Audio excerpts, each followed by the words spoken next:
4 p.m., Chaz Shaw and Stephen Greenstreet. Wednesday, 4 p.m., Ralph Blumenthal. 5 p.m., Skinwalker Review and Friends. On Friday, journalist Daniel Otis from Vice News Magazine. Tuesday, 4 p.m. on the Singularity Lab, Down the Wormhole. Thursday at 4 p.m., Space Robots. Come aboard and get weird on the Unidentified Celebrity Review.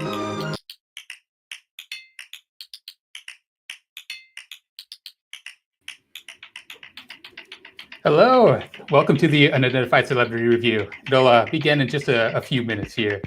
I'm Rather Be Squidding.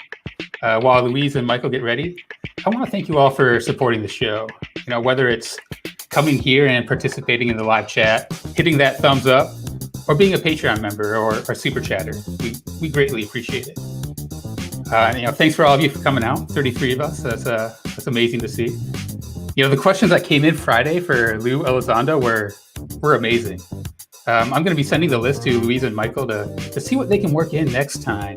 And there were a number of questions that I really wish we could have gotten to. As you know, Elizondo can be quite verbose and intimidating to interrupt. I hope you all understand. I did want to give my take on a couple of those unanswered gems, though. Sneaky Toaster, you had a great question. You were asking, did you or others in ATIP know the point of origin of these truly unidentified objects? And was it captured in sensor data?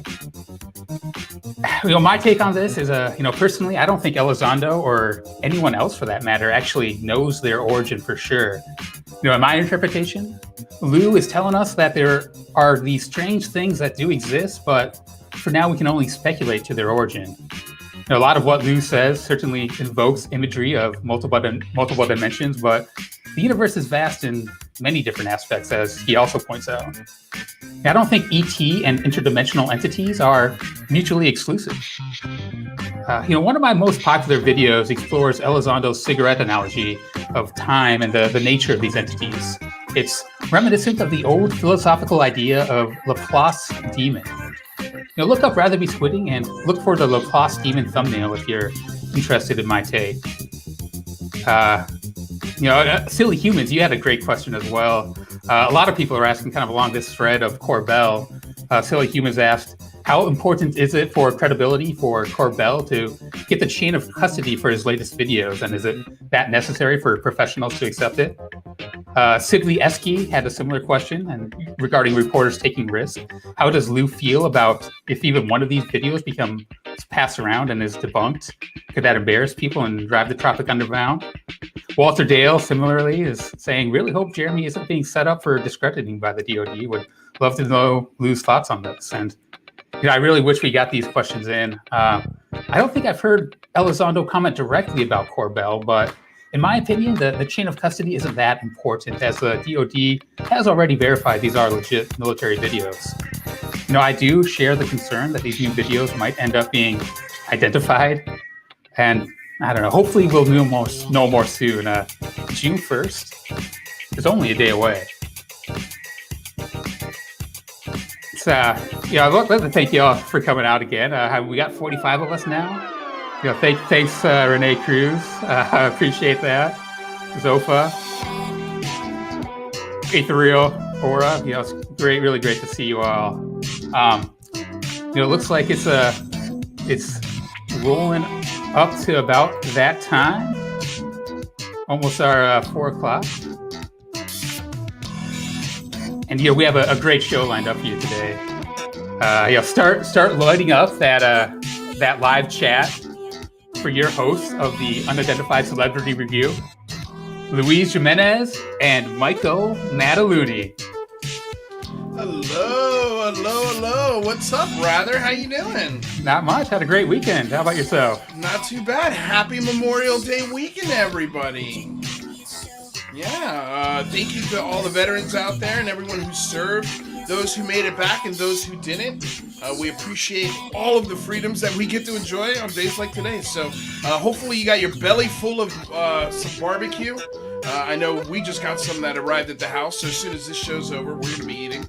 Rather, what are you doing today other than this show? Anything fun? Oh yeah, just came from a barbecue myself over at my sister's. Yeah, great time. Glad to be here and have a great show. Dude, we are happy that you're here. Thank you so much. We'll see you soon. Second hour of the show, right? I'll be there.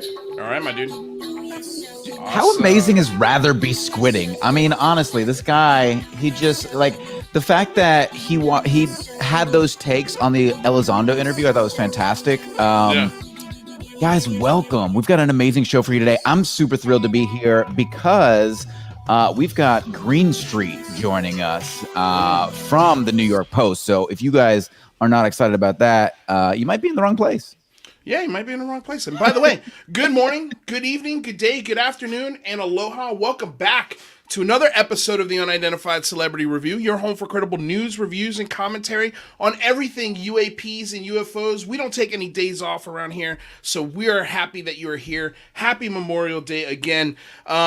Before we get started, of course, I want to say thank you to the sponsor, BlueMarlinChronicles.com, purveyors of the world's finest fishing tackle. And of course, I want to say thank you to the DOS Tapes. They provide all the tunes you hear on the show. And of course, last but not least, good old sweet Arizona peach iced tea. Not a sponsor, just love the nectar.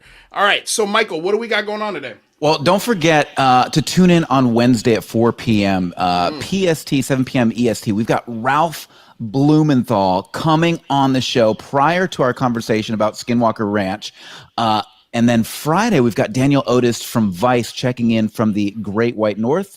Also, don't forget to tune in at 4 p.m. PST on Tuesday and Thursdays for the Singularity Lab. If you're not a subscriber, make sure you click that link, ring the bell so you can join us, Luis and I, at the Singularity Lab on Tuesday and Thursday. I'm super excited today. We've got an amazing panel for you guys. We've got the Stephen Greenstreet coming on.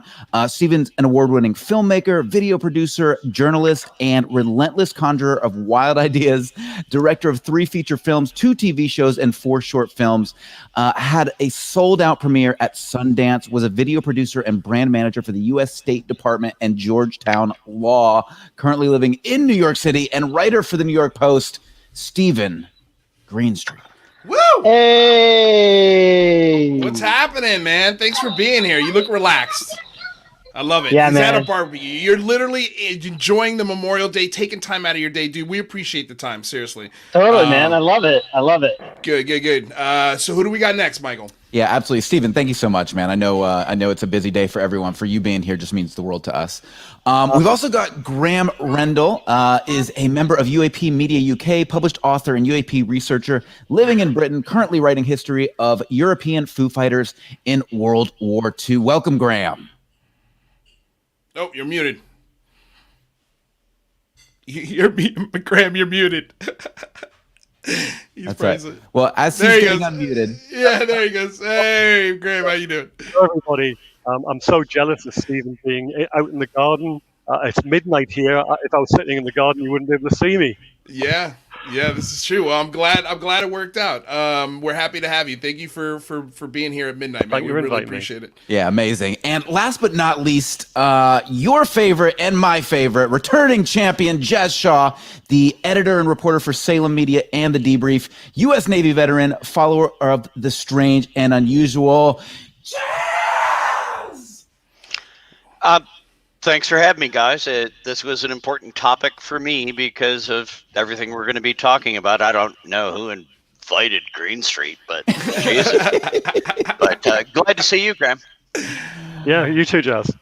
That's the love. That's the love right there. Well, since we don't want to keep Greenstreet away from his family and barbecue too long, we got about 15-20 minutes with him. Let's kick it off with, first of all, I wanted to say thank you for that video you produced from your interview that you put some really great footage with and some music and made a very powerful message and added a nice layer onto what Elizondo's laying down on the table for everyone. Because I think a lot of people miss it because they're not really listening and they're kind of going through the motions, but that video was just a nice highlight of his words. So where did you think of it? Why did you do it? And just, thanks, dude. I thought it was awesome. I appreciate that. Yeah. So when I interviewed Lou, and at the tail end of our interview, when he said that, I was asking, I basically was like, some people say man-made terrestrial. Others say it's extraterrestrial. What do you think? And he was like, well, why does it have to be either? And that's when he gave that quote about sea monsters and things in front of your eyes you can't see. Now, as a journalist, me personally, I can't, what I personally believe, or maybe like my philosophical ideas, I can't really put that in print all the time. But what he said was exactly what I was thinking at the time. It was like he was verbalizing what was in my head. So it stuck with me, and I just kept coming back to it. Anyway, so a few days ago, I was listening to the Blade Runner 2049 soundtrack, which is, dude, like Blade Runner 2049, I've seen it like 8 times. It's incredible.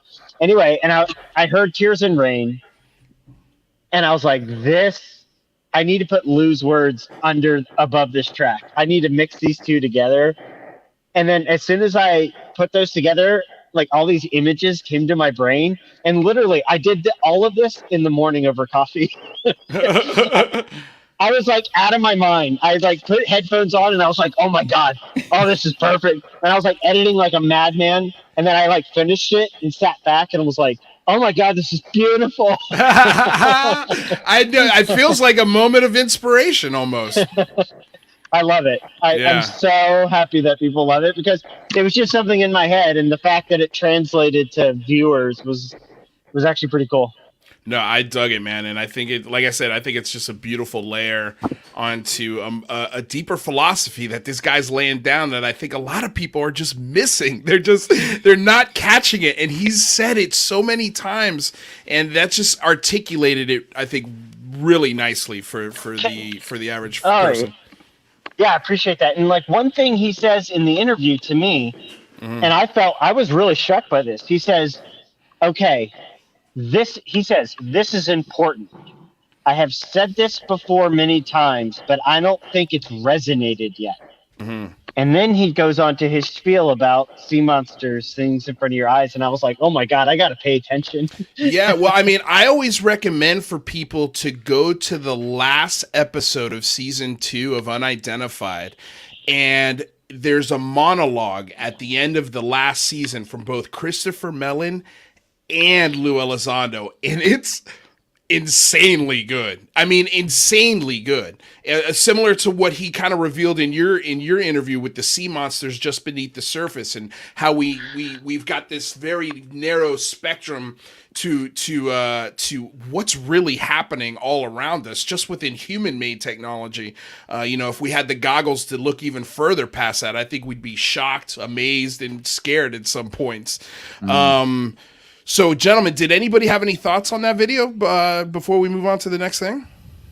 Well, I mean, obviously it was fantastic. I mean, one of the things that I love that you're doing over in the basement is you're not afraid to kind of grapple with these crazy concepts and topics and issues. And I think that so many people, we just walk through our lives almost blindfolded in a way, because we think that the norm, everything we see on social media, everything we hear from our peers is what the reality is. And the fact that you're just digging deep over there is it's an inspiration to us here at UCR. So we appreciate it, Stephen.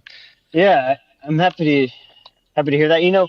The thing is if I'm comfortable, I'm not doing my job right, Right. Like if I feel chill, like I'm not challenging myself. And so one of the things, especially with a topic like this, which is more or less still mostly misunderstood and not understood, if I think I understand what it is and know what it is, and I'm married to that, then I haven't done my job. Like no one can possibly be married to this at this point, this early in the game.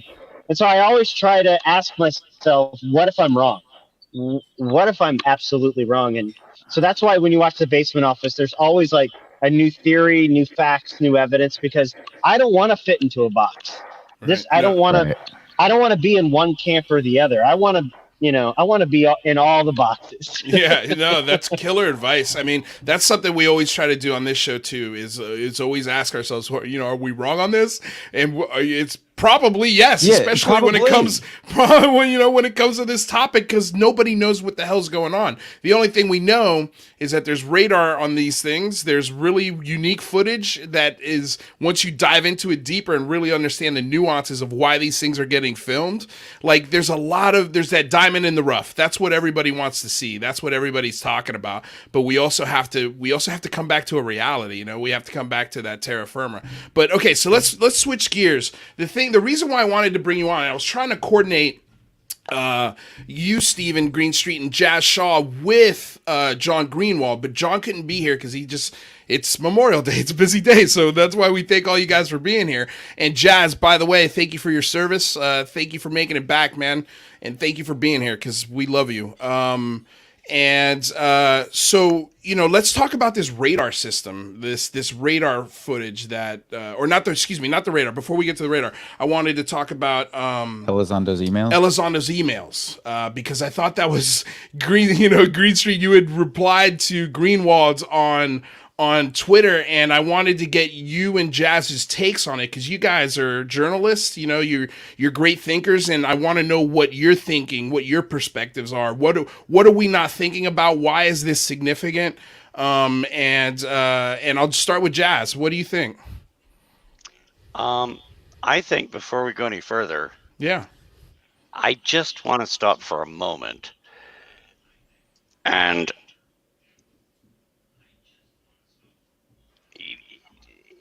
we're supposedly talking to Stephen Greenstreet.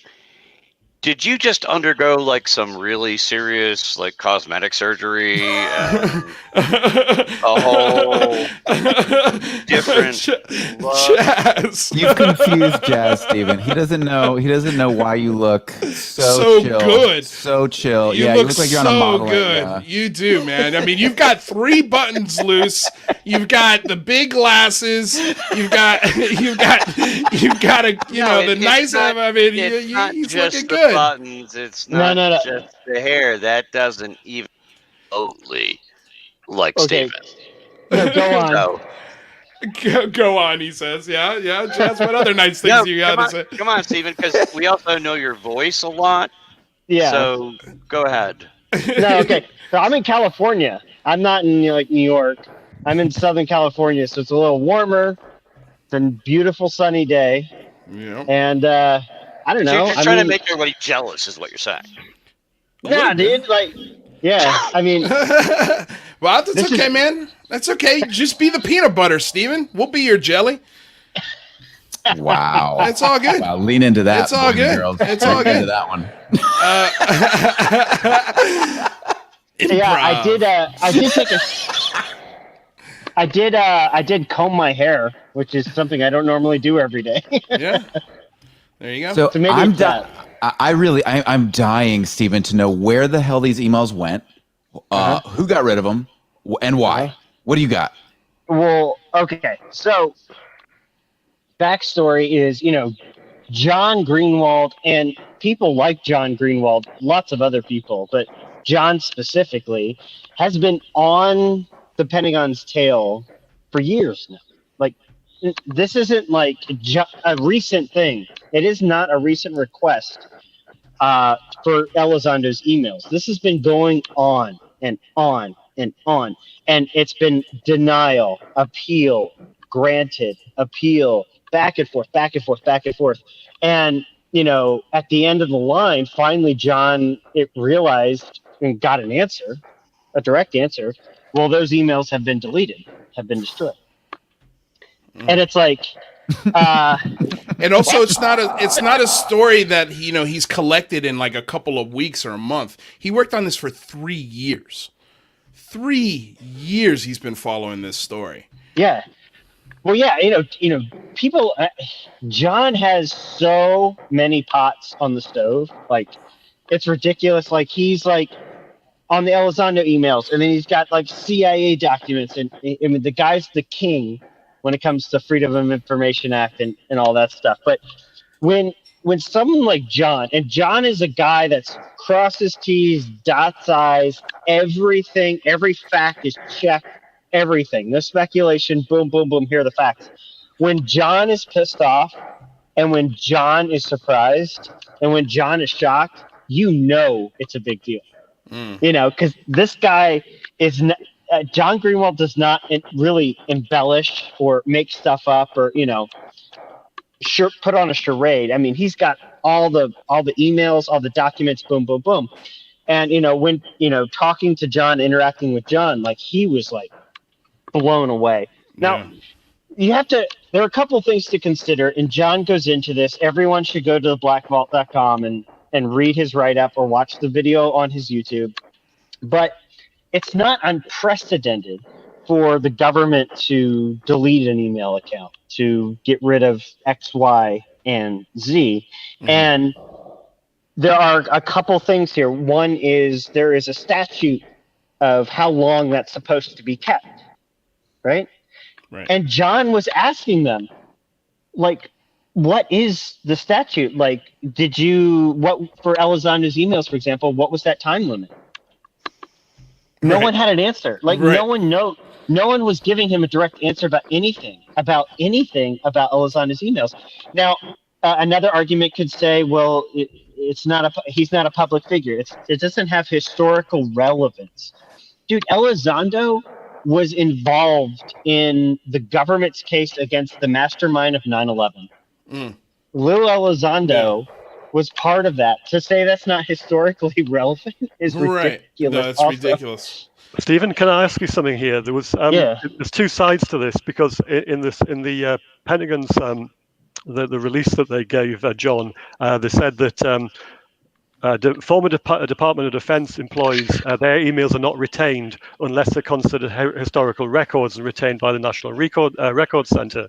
But then in an interview recently, Lou Elizondo was asked about this specifically, and he said that was rubbish. They had to be kept for 25 years. I think that's the time frame he said. And then they were passed to the National Records. So who's right in this? Dude, that's the thing is I personally don't know. I do know that the whole thing seems shady. Odd. Like, you know, because when you've got journalists, reputable outlets, filing Freedom of Information Act requests for this piece of evidence for years, right? Appeals are granted. You know, denials and appeals, a back and forth occurs. And then after 3 years, you're going to say, nah, you know, forget it. It doesn't exist. Like, well, not only that, like this is, Greenwald has filed over 10,000 plus FOIA requests and has published over 2 million pages online for review. So he's been doing this for a while, and I'm sure he's been sending requests on Elizondo for at least 4 years. So it's even shadier that as he's requesting these things, they're erasing things. Like, it's like, why would you do that? Well, and maybe not erasing, maybe I mean, I'm sure somebody in power is retaining these emails. I'm sure somebody has a thumb drive. There's no way they're just deleting them. Well, they must be in the inboxes of the people who he sent emails to as well, because they won't be deleted, will they? Right. Yeah. Well, we can leave part of this out of it, but yeah, things do get deleted all the time. Another thing to consider is, and I think John brings this up, is when a couple specific timelines for deletion of a previous employee's emails, for example, is around 3 years. So he wasn't able to get an answer on OUSDI, which is where Elizondo was stationed in the Pentagon. But for other offices in and around the DoD, it was around 3 years. Elizondo resigned in October of 2017. 3 years would be October of 2020, which really was just recently. So the case could be made that they delayed FOIA requests until just recently when they hit the deadline and then deleted everything. Wow. Jazz, what do you got? Yeah, I'm going to skip over the other thing I was trying to get to you on by DM, but I will just say that the deletion of the emails is problematic on a number of levels, but Greenwald really, he did a great job digging in and bringing a lot of background details that people need to look at, in my opinion, because, you know, he's been going after that, as you said, since day one. And the first time we ever saw any news about Lou Elizondo that got confirmed anywhere was his resignation letter. And that was one of the only times that it was mentioned anywhere that when he turned in his resignation, he signed off with the initials of the department that he worked for, NPSMS, the National Program Special Management Staff. This turns out to be hugely critical, and Greenwald was the only one that I know of that put the pieces together. Because, first of all, the first time we found out about him, it was when Harry Reid had submitted a request to have the ATIP program approved to be SAP, Special Access Program. That office that he worked for, NPSMS, that's the office that approves who does or doesn't get SAP access. That's how his name showed up on the original document. And also, already mentioned, you know, that's an office that got so deep into everything, including the prosecution of Khalid Sheikh Mohammed, the 9/11 mastermind. You know, anybody with that name and that cred, how is that box not historical? How doesn't it get kept? Even if it was on the 7-year schedule, even if it was on a 3-year schedule to be deleted, who deletes that box? It's stupid. And I think John made the case for that amazingly. And he also went back. Here's another detail that was in the video John put out this weekend, that he doubles and triple checks everything. And the original requests that he sent in, FOIA requests, he went and said, well, are you sure you checked all the emails? And they said, yes. He filed an appeal. He won the appeal. They came back and had to provide more information. And he had a follow-up question. He said, well, did you check using these 3 different methods of searching on these records? And he got it. He posted, copy of the notification he got. Yes, we can confirm. We searched all the records using this, this, and this. And now they're saying it never existed. Well, then what were you searching? Right. So it really does. I mean, I tweeted about this weekend. It really does look like we're living in the middle of an X-Files episode right now.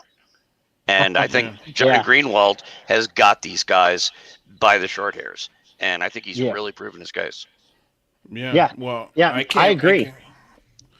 Go for it, Steven. Sorry. Yeah, I was just going to say, the Pentagon's official statement on Elizondo, their official position ongoing is that Lou Elizondo had nothing to do with ATIP, had nothing to do with the UFO program.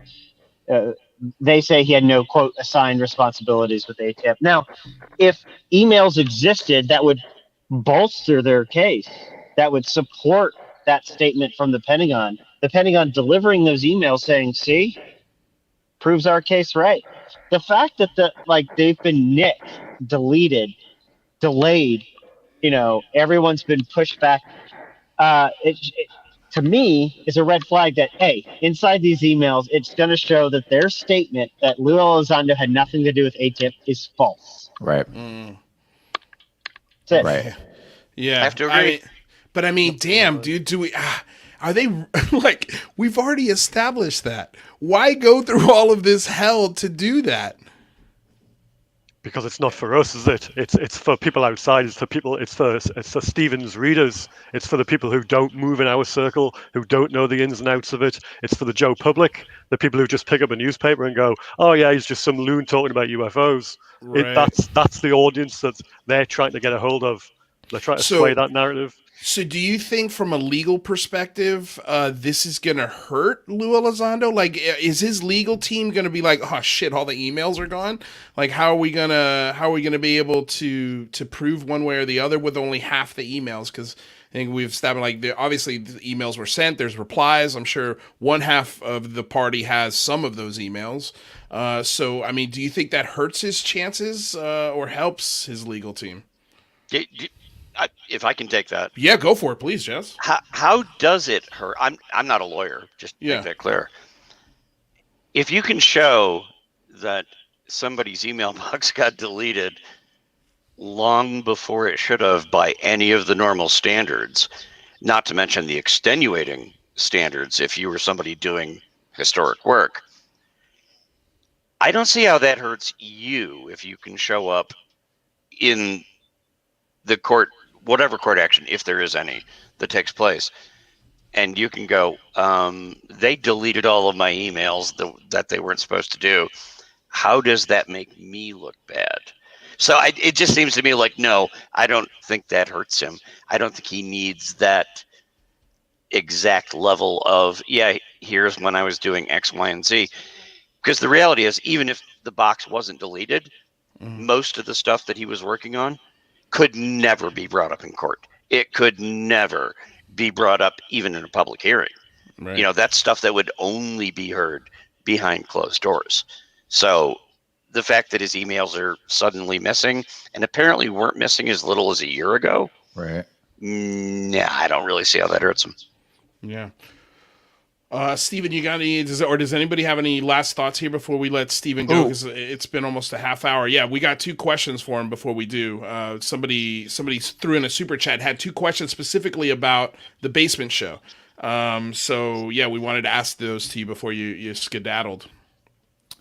Okay, I see him on the screen here. Have been recorded that we haven't seen yet. Who is your next special guest? Okay, got it. Okay, so is that the one? Yeah, that's the one. I'm reading. Okay. Yeah, so there are, let's see here. There's an episode 12 of Basement Office that's never been released. There's a 13-minute episode on Eric Davis and Admiral Wilson documents that never got released. What? When did we get to see these? That's 2 episodes in the can. And then you got another one. You got another one, don't you? And then there's 13 extra minutes of me interviewing Eric Davis. Ooh. Those 3. So basically, episode 12 of the Basement Office is if you saw Brian Bender's Politico video with Nick Pope that just dropped. Yeah. That was basically our episode 12, except the difference is we made episode 12 like a year and a half ago. And it never got released. Why didn't it get released?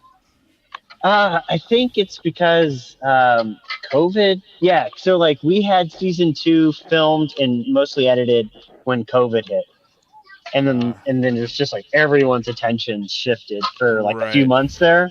Just got lost in the mix, and then I think honestly, like the Wilson Davis episode, it's like I love it. Yeah, But the thing is, it is kind of inside baseball. You know, it's so specific that man, dude, as a gateway to a general audience, it's like really hard. And also, it's so outlandish that it deserves another round of hard journalism and digging. Like it's entertaining, but as in being journalistically sound, it's just it's not there yet. It's too woo woo.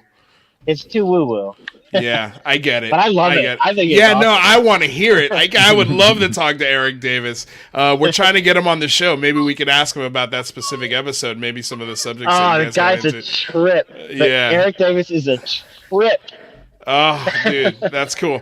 All right, well, Mr. Greenstreet, man, thank you so damn much for stopping by, dude. We love having you on the show. You're welcome again to come by anytime you want. We'd love to have you on for an hour whenever you get time and things get back to normal, man. We really want to just pick your brain and have fun with you. All right, thanks for having me on, guys. Yep, pleasure. Thanks so much, Steven. Appreciate it. All right. Make sure you guys, if you're not following Steven Greenstreet on Twitter, make sure you do that. Make sure you check out the Basement Office at the New York Post. Fantastic content. The guy's really on point. That was a great question, also, by the way. he has clearly been abducted by the aliens, and they have amazing youth-restoring technology because that dude looks awesome. Yeah, that's what California when he's sitting does in to the you. basement in New York City for a year, he's sitting there. He's got the hair cropped short. He's like, going around the basement office. Suddenly, he's out there surfing, and he's like, oh, he's one of the Beach Boys. Yeah. Dude, I was putting together the thumbnail for today, and I was going through looking for images of Steven on the internet, and I was like, is this guy a fucking model? Like, what the hell? Like, dude, he's got some impressive images out there. Yeah, he on his website, but I hear what Jazz is saying. When he's on the basement office, like I've said this before, he looks like the guy who's sitting. It's Friday. It's 4:45. You're almost ready to go home. You just literally put the last touches on the final report, and you put it in that little basket. And then some guy walks in with a stack of new work and plops it on your desk and says, "We need this before 7." And he's like, that's what he constantly looks like when he's on the basement office. But you're right. I mean, Jazz thought he was an imposter. Like he looked so good that Jazz. Extend my apologies because he's going to watch this later. I was actually sending DMs to both Mike and Luis going, I think we might be getting pranked. Because I'm used to dealing with the Steven from the basement office tapes, you know, and watching that and talking to him. And it's like, oh, wait, we got one of the Beach Boys. Where did this come from? Well, I think it was the glasses, Jazz. You didn't see, it was also the hair. He's really grown the hair out. Yeah, well, everybody has. You know, everybody's got the longer hair now, and he's also got a goatee, which normally he doesn't have. Right. But yeah, except for you two guys, of course. You are literally the only person on this screen right now that has grown the hair out. The rest of us are all. That's a fair statement. That's a fair statement. Okay, so listen, let's reset the room real quick if we can, Michael, and then let's get into our next topic because we've got two really smart guys I want to talk about next. Absolutely. So for those of you just joining us, if you don't know who these fine gentlemen are on your stage, you've got Luis Jimenez, who is the host of UCR. You've got Graeme Rendall. He's a member of UAP Media UK, published author and UAP researcher living in Britain, currently writing History of European Foo Fighters in World War II. I'm so stoked to read that.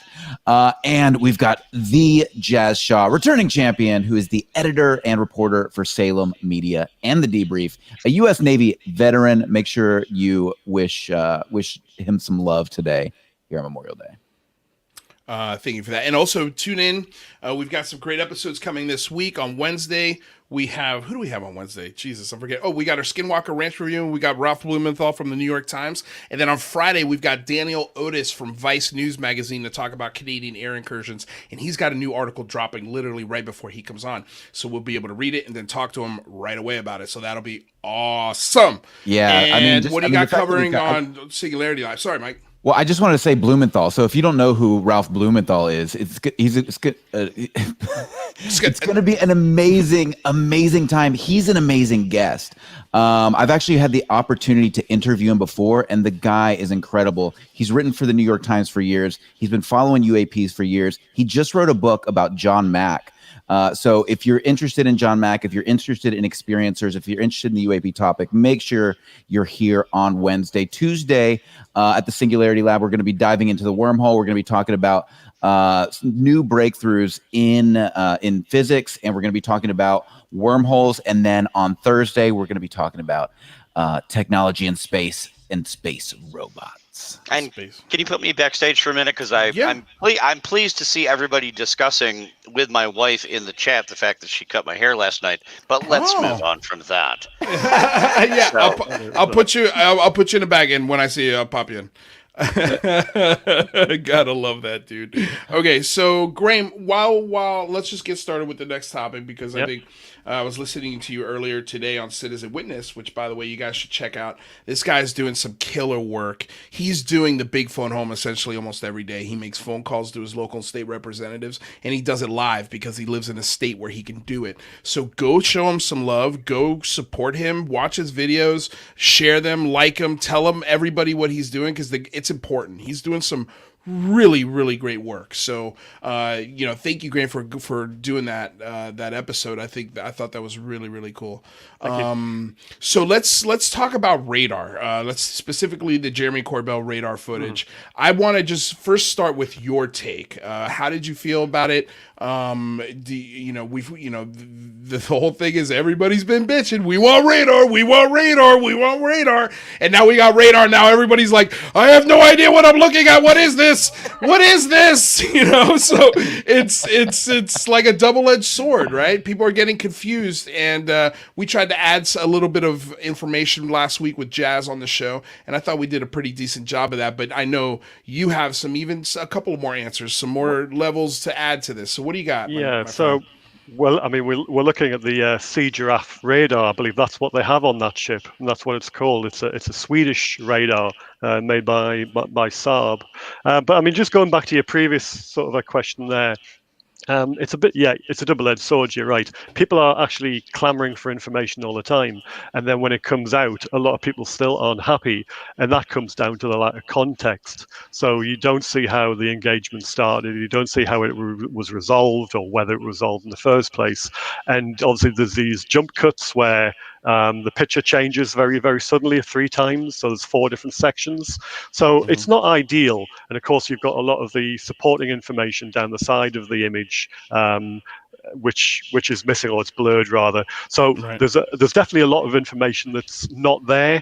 But really, for the people who want to see something just to add to everything else, that's the main thing. That's what I take from it. It's just another brick, that's been added to the wall with all the images, so the moving images and the photographs.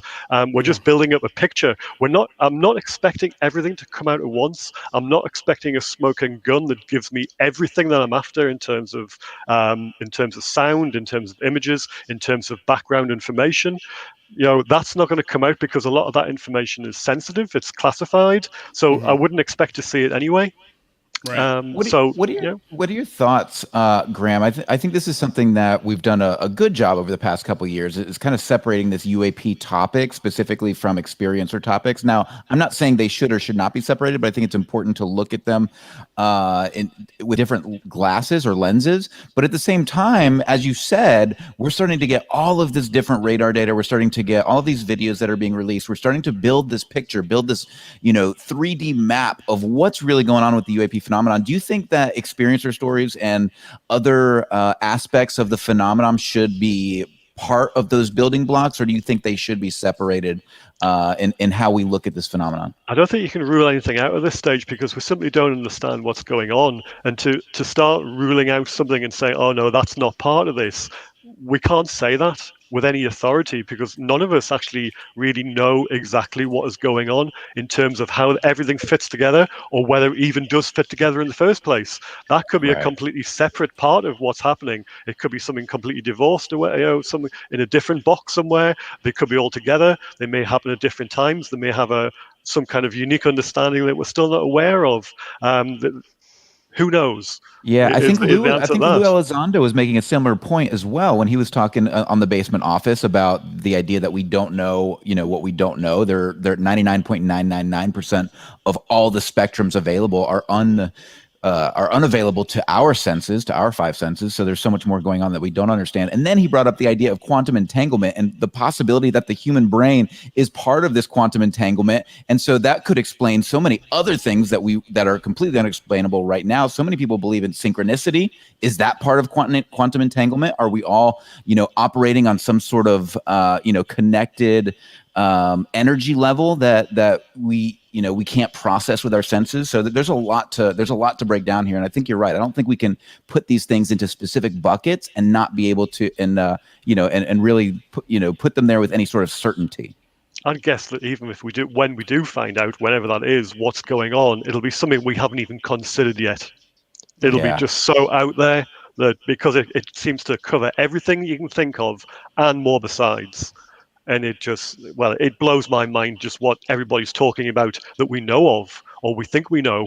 and the answer is going to be something completely different. It's going to blow people's socks off, really. So yeah, I'm excited. I am too. Yeah, I mean, look, this is what we've been clamoring for a long time, right? And people are complaining, oh, well, why do they do it this way? Why do they use certain words? Why is it at high noon? Why is it this, and that? Who cares? Who cares, dude? Just take the video and run, like just take it and let's Graeme said, it's another brick in the wall. It's another brick in this foundation that we're trying to build. And I think you're right, Graeme. I think it's corroborating a lot of what happened on that day. And it's starting to paint a really nice picture of all of the things that are happening. Can we have a look at this real quick? Yeah, absolutely. This is what I wanted to pull up. So I'm glad you did. Can you zoom in on it a little bit? Yeah. There we go. Okay, so this came from Graeme. You found this, and could you kind of explain what this is and how it relates to the radar video we just looked at? Yeah. So, I mean, first of all, I'll just check with Jazz. I mean, I don't know how what the sort of symbols were like when you were in the service, but this is something that was actually shown on Twitter on Friday after everybody saw the video being released, and there was some discussion. We should check in on that, because the first show we did, I got to tell you guys, and I tried to make that clear on the first show where we discussed it. Yeah. Back during the middle of the Cold War in the early 80s, when you looked at a radar repeater, and that's the name of the screen you're looking at where you see all the things displayed, back then it was a black screen with a line going from the center out to the edge that swept around. And whenever you got a contact on radar, whether it was the surface search or the air search, and by the way, you had to switch back and forth in those days because they weren't melded together like today, you got a blip, and that was it. The technology when I was in was such that we actually had a chart of where the ship was sailing with plexiglass over it, and there were guys with like wax pencils that were like marking things. Today, you have multiple systems that are feeding data into the radar repeater, and you're able to designate these different groups. Once you identify what a target is, it'll assign one of these icons to it. It'll assign a number. We used to have to keep the numbers actually with pencil and paper in a log, so it's changed a lot, but the data you're seeing for the most part is the same. You're still getting a target that's being painted by one of the radar systems, and it moves across the screen, and you get to watch it. And those things, if it's a normal, identifiable thing, nobody talks about it very much. CIC is really boring when you're not undergoing an emergency condition or an unusual event. It's just, they're just like, oh, there's one of our planes, there's a commercial plane, there's an oil tanker, and it just tracks across. What we were watching in the events that were in the latest Jeremy Corbell 2 videos, that wasn't a normal evolution. No. There was something unusual going on, and that's why there was that much chatter. Normally, there is not a lot of chatter going on in CIC. The Combat Information Center, the comms officer who is in charge there, the officer of the deck, who wanders back once in a while. You heard him in that last video. They're rarely talking. These are guys that are just watching the normal crap go by.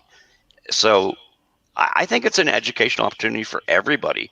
Yeah. And these are vastly updated systems from excuse me, when I was in. But yeah, it's very, I think it's got a lot of useful information. And the audio that we got, I will repeat once again, I know I said it before, that's actually of more value than the video we saw, even more than the radar, because you could tell from the orders that were being barked out and the people going, yes, sir, no, sir, talking to the OOD, was the officer of the deck, the comms officer, get me a range and bearing, get me this, get me this. I've heard those orders. I hear those orders during battle stations. That's not the orders that are being given on a normal night when you're just cruising near the coast of your own country and you're just tracking everybody that comes in and out of the area. So I think it is very valuable information. I wanted to check with Jazz before I went any further that's the case, and I had an idea it would have significantly improved since the time the Jazz was in the service. Yes. So I had a bit of sort of a look to see what Omaha had in the way of a air and sea search radar, and it is the Saab Sea Giraffe AMB. It's called an agile multi-beam radar, and it's basically a digital antenna array radar. I'm sure you'll know what that is, Jazz, because I don't. But it's basically designated SPS 77V2, and that's the model that they have on Omaha. Now, its specs are that it's supposed to be able to detect small, fast-moving targets and small surface targets in serious clutter. So I presume that means in terms of in wave tops, if something's going through the waves, would that be serious clutter for a sea search radar? Clutter can mean a lot of things. I will just tell you, the radar that I was the responsible maintenance technician for was the SPS 10. Okay, as compared to some. I ran the SPS 10. That was the surface search radar. It did not have a variable array. Today, you can have an array that's casting beams in all directions constantly. Ours had one antenna that sat up on the mast and spun around, and it was just broadcasting the beam as it went around like that. Today they have constant monitoring 360. Same with the air search. Our primary air search radar was the SPS 40A back then, and that was angled up higher. It went out further. It was designated to track planes. There's other critical systems that are now tied in to the display you're seeing.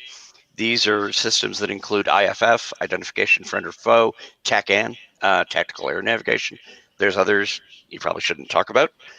The modern display today takes the data from all those, layers them all on, and assigns designations to each target. And what you're looking for is to identify if anything is a bogey, or I don't know if they still use that today. That was back. Anything you can't identify as one of your ships, one of your planes, a commercial aircraft, commercial shipping, anything that, and most of these craft always have a transponder. Anybody who doesn't know what that is, it's a device that's put into commercial planes, ships, all of ours, and our military has equipment that constantly pings everything it sees. And the transponders, if you're a friendly or somebody we know, and even our enemies, will respond with a code as soon as they get pinged, as long as they're in your operating area. And if you ping back with the right code, it's like, okay, we know who you are. And then that information shows up on the screen. So looking at this, it's when you get one that doesn't have a transponder and doesn't respond with a code, like those 14 things in that video, now you have a bogey. Leave it at that. So looking at the screen, obviously Jazz was saying that the screen wasn't that most important. It was fine that it was the case because the orders that were being given were quite important. We hadn't really heard that before. But I did actually focus on the screen, on the imagery there. Now, it looked as though it was one color just on the screen. It looked like they'd actually got rid of the colors because yellow on the key is for unknown targets. And yet, they actually look like diamonds, those particular little images there. Now, it wasn't very clear because of the resolution, but the diamond actually is something that demarks sort of hostile service contacts, but also it can denote service groups as well. But it was pretty unclear. It didn't look like the unknown things because they're squares. And it certainly wasn't friendly. So from the limited information I could see, and I was discussing this with some other people on Twitter, and sort of came to a consensus that it might be this hostile diamond that was being shown. But then there was also a little tail off the bottom that looked like it was coming off the bottom of the icons when they were being shown on the screen. Yeah. And the thing I thought about that was that would be the track number, because there'll be no other way of identifying which icon what was which target. And Jazz, that would be a sort of a fairly. It's totally possible. As I said, it's been so massively upgraded since I was on. And I'll just repeat, that screen, it's round. That's the only relevance or, same thing relationship as to the late 70s, early 80s. We had a black screen that was round and a line that was going around. You didn't get icons. You got a blip. The blip was vaguely relevant to how large the target was. That was it. Everything else was done with grease pencils. So it's changed a lot.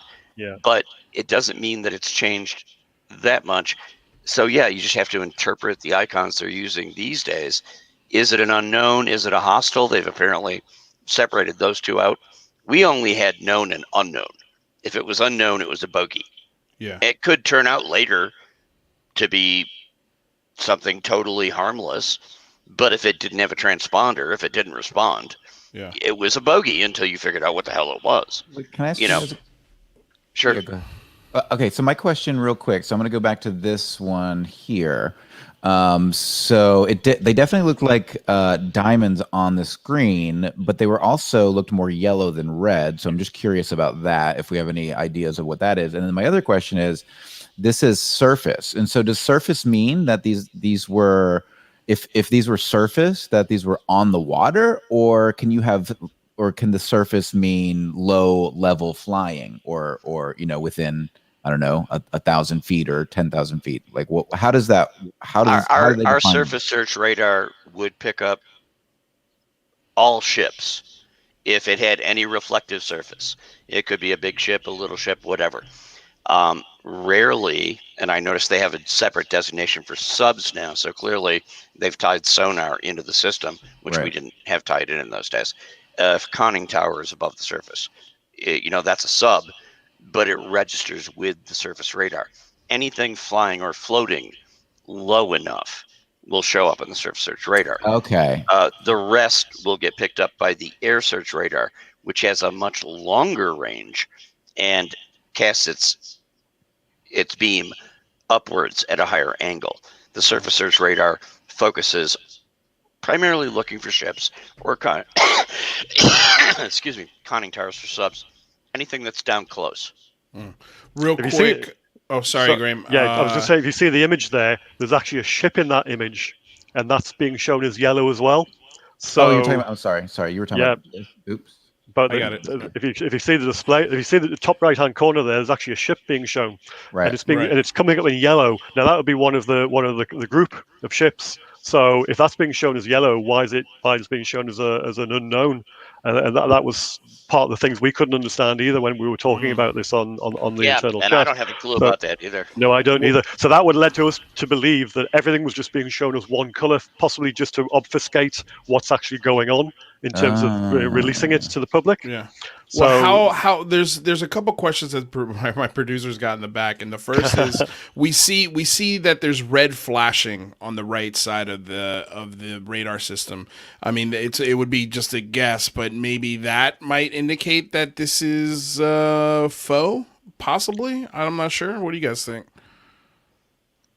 That's way after my time. Yeah. I said we had no displays like that on radar back in those days. Yeah, that was all data that would be handled in the electronics warfare unit, and they had entirely different systems back then that were not layered into displays you see here. Yeah, and real quick, Graeme, how do you know that's a ship in the top right? That's because it's just the way it looks. If you see it's what we've surmised it is. We can't say definitely that's what it is. Yeah. But it looks different to everything else that's being shown there. If you look at the icons, there's three elements to each of the icons that are showing the targets moving around, whereas that one's different. Got it. And if you see if you see what it looks like, so unless that's actually another completely different component to what's going on. Yeah. It's more likely to be a vessel, because I don't know how many vessels were in the group, but there was quite a few of them, wasn't there? Yeah. So. Well, according to Witness Citizen, that he says that's a civilian boat. A civilian boat, and he said that Corbell said that. Right. Well, in that case, could very well be. That could well be correct. In that case, if they knew what it was, why is it an unknown? Right. People have pointed out how some of the objects disappeared on radar. There's one thing I'll bring up because I was asked to talk about the radar thing. Mm-hmm. This may have been fixed in the most modern generations of these equipment, but there are weird things that happen with radar when you go to school and learn about it. One of the really weird things that radar operators, that technicians have to teach them about, are things that are known as ghost returns. And ghost returns were always a problem forever. You can be sailing along and suddenly an image will appear that there is nothing tracking all the way in. The surface search radar tracks out to the horizon around 15 to 17 miles. Normally, if a target comes into your range, you watch it and you track it. It comes all the way in. There are times when something will suddenly show up looking like it's only a mile away from the ship.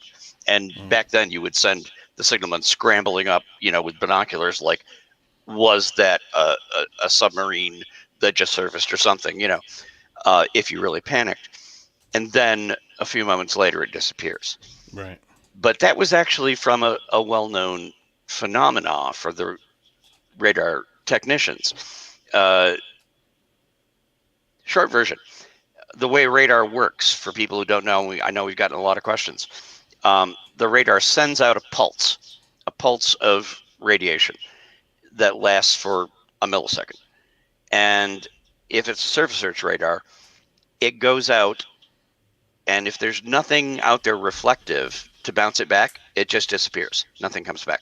But after the pulse ends, the receiver turns on and it listens for the amount of time it would take for something to go out to the horizon and come back. And if it gets a return, it gets a ping. Based on the amount of time it takes for it to go out, it determines where it paints that. If it goes out just a little ways and comes right back, it paints it real close. If it takes the full number of, and these are literally milliseconds, to go out near the horizon and back, it paints it way out towards the end. Occasionally, on a really clear day, the radar ping will go out further than it's actually scheduled for. When it comes back, there's already been another ping sent, and the receiver has started listening again. And as soon as it starts listening, that really long-range ping comes back, and it fools it, and it does a paint like right next to your ship. But that's actually a ghost, because if things are really calm, that's just one of the anomalies you can get where things can disappear. Right. But I don't think that explanation describes anything we saw in this particular video. Yeah. Well, I wanted to ask a last question, but we've run up until our first hour wall. And the question was about Viper teams. I mean, I wanted to talk a little bit about the Viper teams and sort of where did these teams come from, and why is it that the Viper team records this on a device instead of taking the data directly from the hard drives? Maybe you can answer that real quick for us, Graeme. I have a feeling you have an answer on that. I don't believe they're part of the normal ship crew. Okay. They're probably sort of specially assigned to the ship for whatever reason in certain times. Whether they knew there was something going to happen or not, I don't know. But they're not really part of the Omaha's crew, because the Omaha's crew is only 75 or so. It's got about 40 core crew and then 35 that they can swap around depending on what kind of mission it's doing, because it's a multi-mission ship. So you would have people multitasking, or you would more likely have them to come in specially for something. So they're a kind of special unit that comes in and records information from times when there's something strange going on. Not strange as in paranormal, just strange as in they need evidence for it. So that's my understanding now of what a Viper team is. Okay. All right. Same. Okay, well, gentlemen, I want to thank you so much for stopping by and joining us for this first hour. I don't want to keep you guys too long. Graham's and it's 1 o'clock in the morning. 1 a.m. for Graham. Jazz, I know it's time to get back. I'm about to overrun my wife's tolerance, so thank you for having me. All right, yeah, we appreciate it, Jazz. You are loved, and so are you, Graeme. Real quick, before you guys go, can you just tell us, everyone, where they can find your stuff? You have a look at my profile on Twitter, Border750. I've got a Linktree link there, so you can see everything I do from there. So, also, all the links for Stephen Greenstreet, Graeme, and Jazz are all down below, so you can find all of their stuff is there as well. But thank you, Graeme. Exactly. You can find me on Jazz Shaw on Twitter, or in a gutter somewhere near my house. All right. On that note, thank you so much. We'll see you next time, gentlemen. Thank you, gentlemen.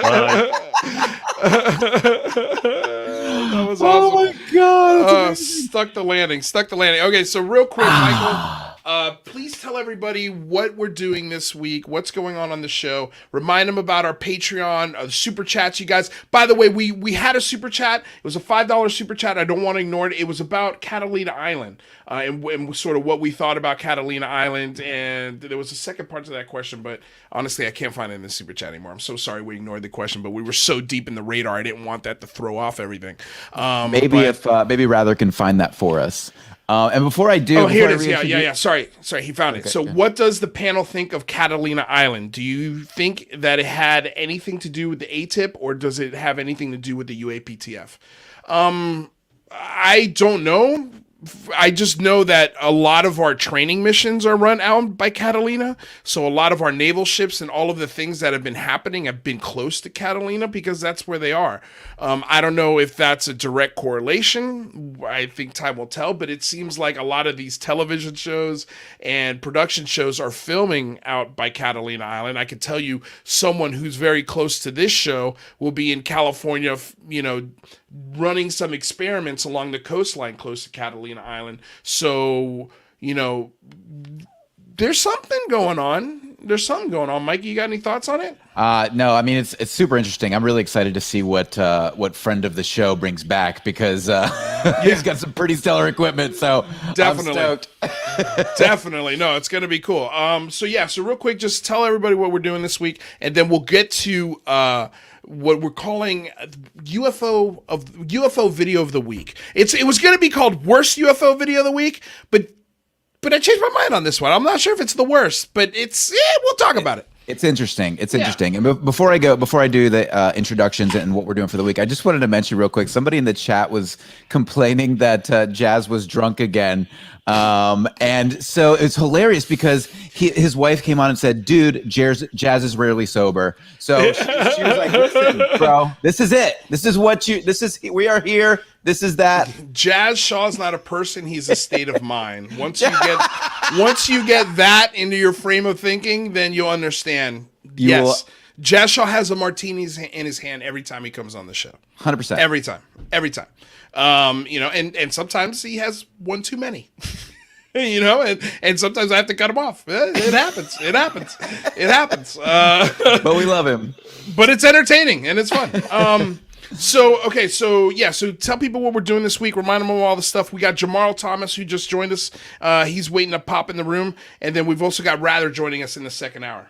Yeah, I'm super excited. And for those of you who are just joining us, we've also got Ralph Blumenthal this Wednesday. Ralph just wrote a book called The Believer about John Mack. If you don't know John Mack, he was a psychiatrist at Harvard University, I believe, who worked with experiencers. And he wrote Ralph Blumenthal also has been tracking UAPs and UFOs for years at the New York Times. He was a writer at the New York Times. So he's going to be joining us this Wednesday, and I am so stoked for that. He's an amazing guy.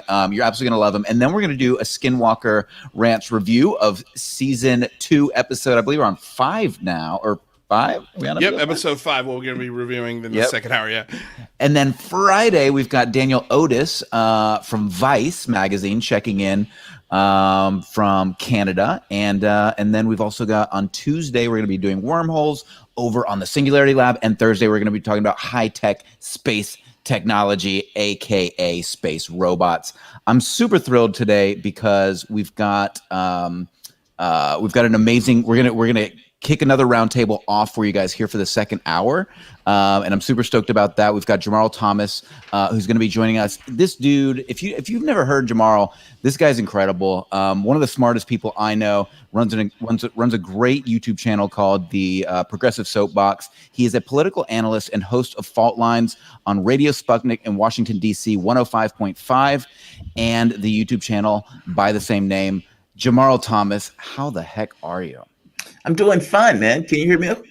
Yeah, we hear you great. Good.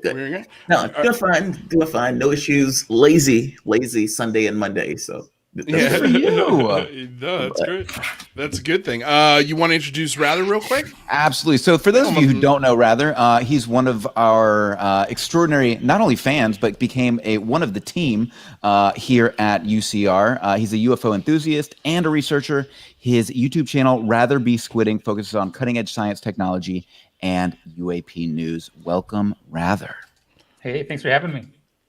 Yeah, amazing to have you. Always amazing to have you. So, real quick before we get started on Nick Pope, because I know you've got some fire for us, Jarmarl, and I want to get into it. I want to play. So we're doing this thing called Worst UFO Video of the Week, where we watch a UFO video and we say, okay, is this worthy of looking at, or is this complete garbage? And this one's got me kind of stumped. So let's watch it real quick.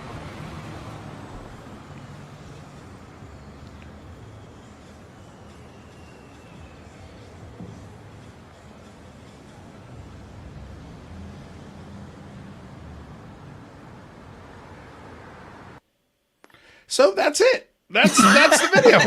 It's a triangle. I'm gonna kill the sound because there's really no sound. I'll play it again as we're talking about it. But it's a triangle essentially, and it's a the typical 3-dot triangle. This has happened in Brooklyn on the 25th, if I'm not mistaken. And it was wipe the smudges off of my monitor to actually see these. Yeah, exactly. Because they kind of do get confused with my smudges as well. Yeah, it's not. I mean, look, it's okay. Here's the thing, right? Is I was looking at this, and first of all, I was like, why isn't the guy saying anything? Like, why there's other people walking on the sidewalk. Why is nobody else looking at it?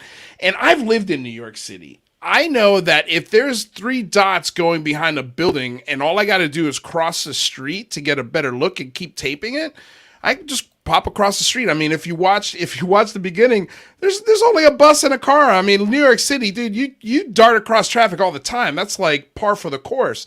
So I just don't know why he didn't do that. I don't know why there's no like, oh my God, look at this triangle. Like there's no narration with it, if that makes sense. Yeah. And it just cuts off. It just cuts off. So what do you guys sort of first thoughts on this video? I don't know. At this point, I need more. I'm gluttonous at this point. Yeah, for sure. You're looking at this stuff, right? And you see like 3 videos from, I don't know, the Pentagon. Okay, great. But even with those, we're like, more, we want more. And so you see something like this and it's okay, interesting, but you want more. There's a echo. Now, is the echo coming from me? Is this on me? I don't hear an echo. Okay, that might be on me. All right. No worries. Rather, what do you think? Well, I mean, yeah, any 3 points of light in the sky are going to make a triangle, right? So it's right. Not enough data to tell if these are really going in the same convergent direction or not. Someone put in the chat Chinese lanterns, which is, a good panacea for skeptics to throw out. But that's a good guess, though. Look like it. Yeah, that's a great guess. I mean, Chinatown is in that part of the neighborhood. Like you easily could be Chinese lanterns. Although it's, they are in a pretty nice triangle. It's a pretty nice triangle, and they're moving across the sky and keeping that triangular position, which is interesting. I agree with you. I think it's weird that he didn't run across the street to try to catch it more. But at the same time, people who aren't into this topic really, if you would have grabbed me 5 years ago and said, "Hey, Mike, have you heard about these triangle UFOs?" I'd been like, I have no idea what you're talking about. Like, I would have had no idea. So if you're not into this topic, you might not. You'd be like, "Oh, like Chinese lanterns," and then tape it, and then be like, and then you show it to a friend later, and you're like, "What is this?" And they're like, "That's a fucking UFO, bro." Well, go ahead, Rather. What were you going to say? I'll watch every one of these. I find them very entertaining. But if they don't have the 5 observables actually shown in the video, it's hard for me to really take it at its word as a UFO. Right. That's the thing too. It doesn't display any of the 5 observables. I just I just think if you're going to take your phone out of your pocket to film something that you think is incredible, I just figured there'd be some sort of like narration with it, like holy cow, or just even the guy that walked by him in the beginning of the video, just like, hey buddy, do you see this? Like, this is pretty crazy, right? Like, am I imagining things? I feel like that's what I would have said. But after I did, so at first I thought, okay, this is fake. This could easily be produced with software. I did a little digging. I found where the video came from, even though I lost it. I had it somewhere. But when I looked at the account, it had 300 something followers. Most of the guy's videos, he's a musician. He does covers on his channel. And they're really sweet. One of them actually had I think 140 something thousand views. He did a cover of ABBA that was really great. He's done some live streams, not a lot of traffic on his channel. He doesn't have any other UFO stuff. I didn't get the sense that this guy was making this to attract people to his music. It's not the vibe I got. And it made me feel a little bit better about what we're looking at here. So I don't know if that moves the needle for you guys on anything, but it's a video. Like Jarmarl said, I need more. Like, I need way more. If this is I'm not going to share this with anybody. I'm not going to, you know what I mean? Like, this is just three lights in the sky and it's compelling, but it's not, it doesn't come from the Navy. Yeah, because what you're stuck with basically is like, okay, I see something in the sky. I don't know what that is. That's interesting. I don't know what it is. Could be something. Maybe it's not. Right. And I guess my thing is, if I need to show somebody and somebody says, okay, prove to me that there's a there. And right. I have a video. What is that video? And this is not that video. If I was the person who was standing there, I'd be like, wow, look at that. Yeah. I'll share the video too. I'll be like, hey, look at this video. You know what's funny? With somebody who was trying to, I don't know, get somebody up out of bed for it. That video wouldn't do it. But no, for sure. For sharing it. I mean, what was funny is we had Max Moskowitz. He had a UFO sighting at midnight in the Netherlands, and he called me. He posted. He was chatting while we were doing the show. He's like, "Man, I just saw a UFO and I filmed it." And it was so funny because he starts the video and it's on him, and he's like, "Hey, everybody, it's Max. Look at this." And then he swaps the lens out to the sky, and he's like narrating it. He's like, and then something shoots. He's like, "Whoa!" You and I like knowing Max. I know he's not lying to me. And we also talked about it the night he filmed it. So we got a documentation of it. There's a record of it now. Whereas with this, there's none of that. And I'll be honest with you, this video I think is clearer. It's definitely easier to see than what Max had filmed. But Max was doing it with his cell phone, as I'm sure this guy was. So it's tough. And that's why when I always look at scientists and they're like, well, everybody's got a cell phone in their pocket. Yeah, go take a picture of an airplane or the moon and tell me, exactly. like it doesn't come out, dude. Like, why are you using that as your straw man? Like, it's. I've gotten to the point where we're looking for scientists to invite on the show to talk about this. That's where we're at. Oh man, you have no idea how excited I am. Like, we're trying to find physicists. There was one physicist I invited on the show, and he declined. He says, "Yeah, I don't think much about it." And I was like, "Well, dude, I get you don't think much about it, but it's a legit issue." And he blew me off. And there was another guy who wrote a thing in the New York Times, I believe, where again, it was like, all right, let's see if this guy would come on and have a conversation about it. Because at this point, the skeptics are the oddballs on this. You have so much to explain if you're a scientist. Like, that's all. It's like you have a lot to explain, and you can't just say, oh, the observations don't matter. Yeah. Get the hell out of here. Yeah, it's crazy. It's crazy. It's absolutely nuts. Real quick, we're going to move on from this because I want to get to why you're here, Jarmarl. But Jack Ryan with a $5 donation said the New York Police Department drones using LiDAR and other types of scanning instruments, triangle formation is best for recon and scanning. That's a great tweet or a great point. Like, that makes perfect sense that you'd want to triangulate these things because that's a great way to scan things. Like, that makes perfect sense, especially from just a technological standpoint. I mean, what do you think, Mikey? You said you went, Yeah, I don't know. I wouldn't. I'm not an expert on this by any means, so I wouldn't know why that would be though. Like, why just having? Are you saying the formation? Well, if they're swarmed, right? If they're swarmed and they're locked to each other, I feel like a triangle is a great form to hold, so they don't get close to each other. They don't run into each other. You know what I mean? If they've got that swarm and it's a triangle that just is constantly scanning things, maybe you could do it as a cube too, but maybe they didn't have the money for it. Who knows? I don't know why, but it seems like, yeah, that's reasonable. It's a reasonable guess. Yeah, it's certainly a reasonable guess. I have no idea what that formation is, but I'm sure there are a lot of possibilities. Yeah, no, that's a great suggestion. All right, so Jarmarl, let's get into it, man.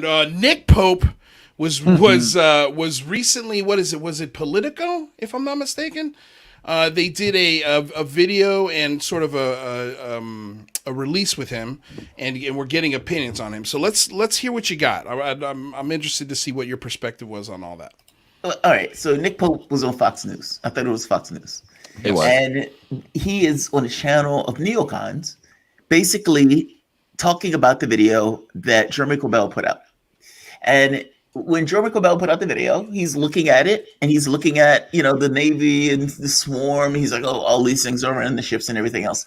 And Nick Pope makes the point to his audience, who is for the first time experiencing UFOs. Like, the first time they're like, whoa, UFOs are a real thing. Meaning, this is not like 30 years ago where there was this kind of, oh, here's this interesting tabloid story about UFOs where our pilots chased the ship. It's not that. This story is real now. This is legit. It confers a certain gravity associated with it. And with the gravity associated with it, you have Nick Pope, Ministry of Defense, telling people that what he saw constituted potentially an act of war. Now, the catch becomes, is it an act of war against the United States government? Is it an act of war against Earth? That was my first question, right? But on top of that, how does Nick Pope know the perspectives of the beings in the craft, to understand the intention of those beings in the craft, to know that what was taking place was an act of war? I mean, that's astonishing to say. And I don't want to be defender of the UFO community. It's not that. I think what it is, when you look at what is going to take place going forward, what all of us generally want to take place, we want the issue to be taken seriously, and what we don't want is the issue to go into a direction where it's become a militaristic, we must defend ourselves from the beings that are coming to eat Earth or eat human beings. They're going to be eating humans to serve man or to serve human. It's a cookbook. It's that type of stuff. I don't want that. Like, I don't want the first step into the toe of this issue being Nick Pope screaming that this is an act of war. That's my issue more than anything else. So it's this notion that, well, the ramifications are awesome. Like, what happens in 5 years? Let's say for the moment that it's not necessarily taken as this notion of, it starts off. How do you want the people who are first recognition of this issue? How do you want them to regard the issue? Do you want them to regard it as a threat? And how many times do you want people to be on television explain to the public that it's an act of war? Potentially. He had it potentially. But still, just the framing, the language, all of that stuff, this horrific language, that's day one. So what happens? And then it's like, I've had Nick Pope on my show. And so it's weird to even like bring this up. It feels awkward having this point. But Nick Pope, it feels like, has been in this industry for a very long time. And he should know the ramifications of scaring the American public with tales of something proclaiming war on America that's outside this world. And again, everything that we get is in the black. So the only thing that we know is what we're told. Media is going to have major influence on how people regard this issue, considering the issue never has regard before. I mean, people are not going to go and open books and say, okay, let me go back over the 30, 40, 50-year history of the UFO subject to figure out what's going on. They're not going to do that. Right. What they're going to do is they're going to go to a television. You're going to have a 50-year-old, 60-year-old looking at TV, and they're going to see Nick Pope saying they've potentially declared war. Yeah, I don't want that. I don't even want the beginnings of that. And yeah, in my head, it was like that action, that behavior should be repudiated. I mean, this gets into politics at this point. This is not just the UFO issue in this sense. This gets into how are people going to regard this issue going forward, and how is media going to regard this issue going forward. And if it's if people are seeing this now, what are they going to see when they hear the subject of this is when the aliens turned off our nuclear bases? Oh my God. Nick Pope is trying to this act for. Like, I don't want that nonsense. So yeah, I feel some kind of way about that. I mean, and I have to ask, like, what are his intentions after all this stuff comes into play? Because I know media has a certain incentive of its own. Like this notion that, you know, one guy says, yeah, these things are swimming around our ships.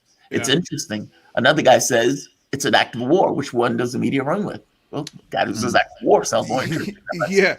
Well, that's what I guess that's my pushback a little bit, because I think, again, this whole damn topic is a double-edged sword. But act of war perks the ears. Like when you hear that, you're like, oh, because you had said earlier, you're like, we can't give people the whole history of this because it's too boring, it's too droning. But when you say act of war, they go, blah, blah, blah, wait, what? Who's act of war? What was that? Aliens? Aliens? Maybe it might get their ass off the couch to call a congressman and be like, hey, buddy, could you check out these aliens or whatever the hell's going on with the act of war?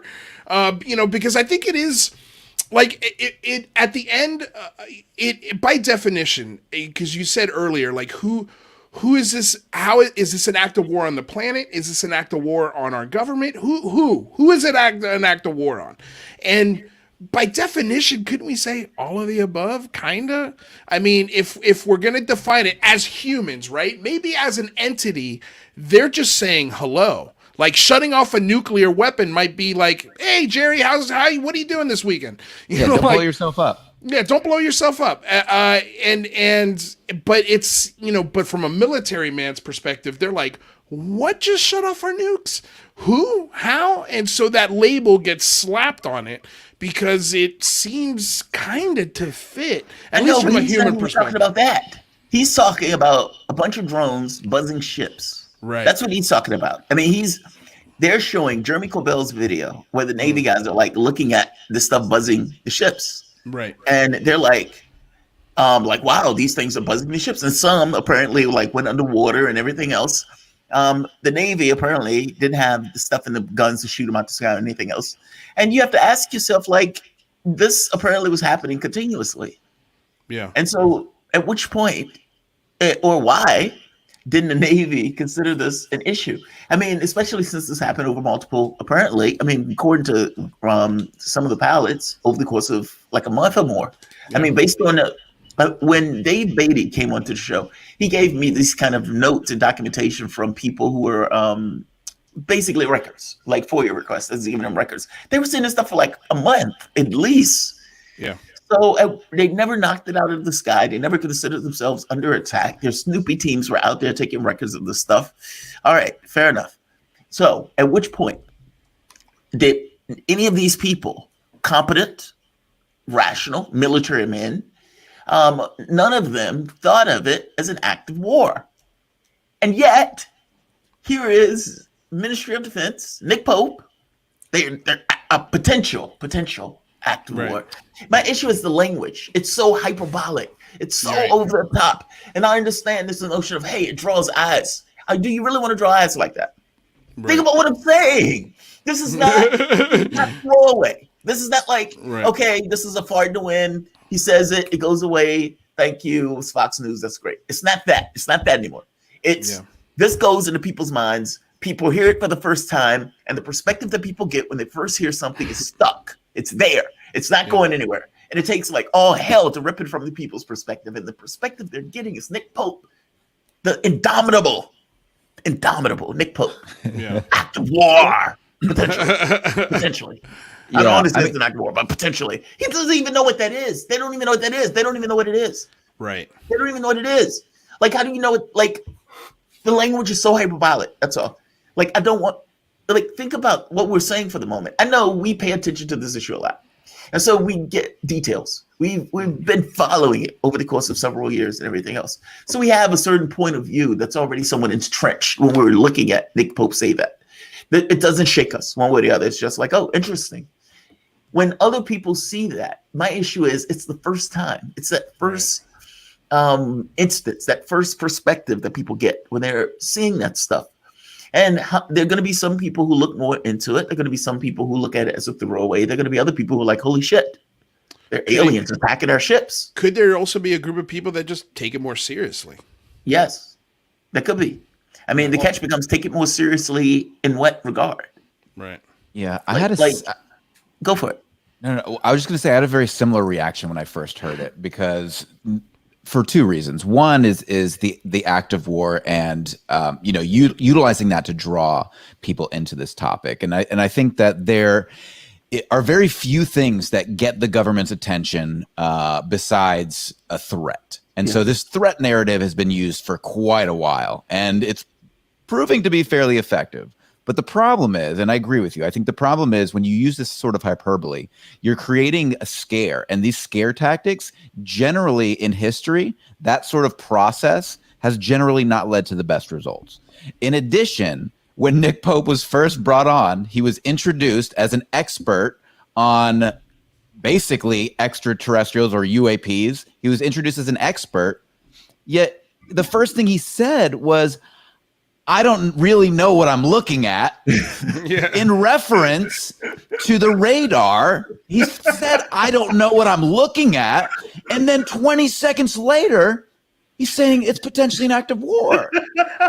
Yeah, that's a great point. Like, what do you got, rather? Well, yeah, I think it really depends on what you think the nature of these things are. If you think they are alien or interdimensional in origin, then I agree they're not a threat because presumably they've been here for a while, right? But if they are Russian or Chinese, then I agree that calling it an act of war is hyperbole, but it is a concern and like a very valid concern if it is a different country looking at it. If they're Russian or Chinese, do you really believe that the U.S. military is going to be so kumbaya about that? Well, that's the question. Well, and it has been raised before that, they say that, they don't have wings, so the military is just kind of poo-pooing it and not taking it seriously, which if that's the case, shouldn't be happening, right? Yeah. But that's also a story. Like if the military's not taking it seriously, then the question is, why isn't the media going, look, here are the three options. Like you're either not taking it seriously and it's Russian and Chinese. That's a problem. It's it's our own tech that we're testing over U.S. airspace and our own military. That's a problem.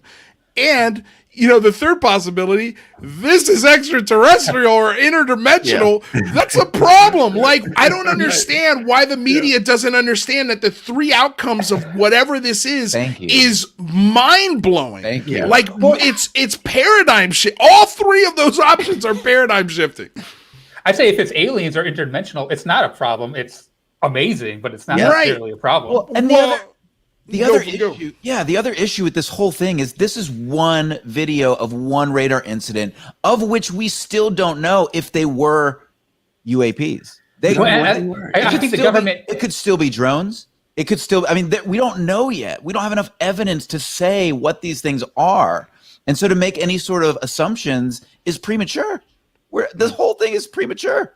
Yeah, also, I think we know there's something concerning out there, and I hope that we do get more clarification. The government kind of has to prove to us that we shouldn't be concerned about these incidents, and hopefully they do that. I agree. In June. The onus is on the government at this point to disprove this shit. At this point. No, I think you're right. I think it is on the government to disprove it. But I was also going to say, you'd brought up, Jarmarl, like even if we did say have live ammunition on our ships and gunboats, they wouldn't use those live ammunition rounds 100 miles off the coast of California. Like, they're gonna miss. And if one of those rounds ends up in somebody's living room or in a boat or in a plane, like now the U.S. Army or military's got a real big problem to answer for.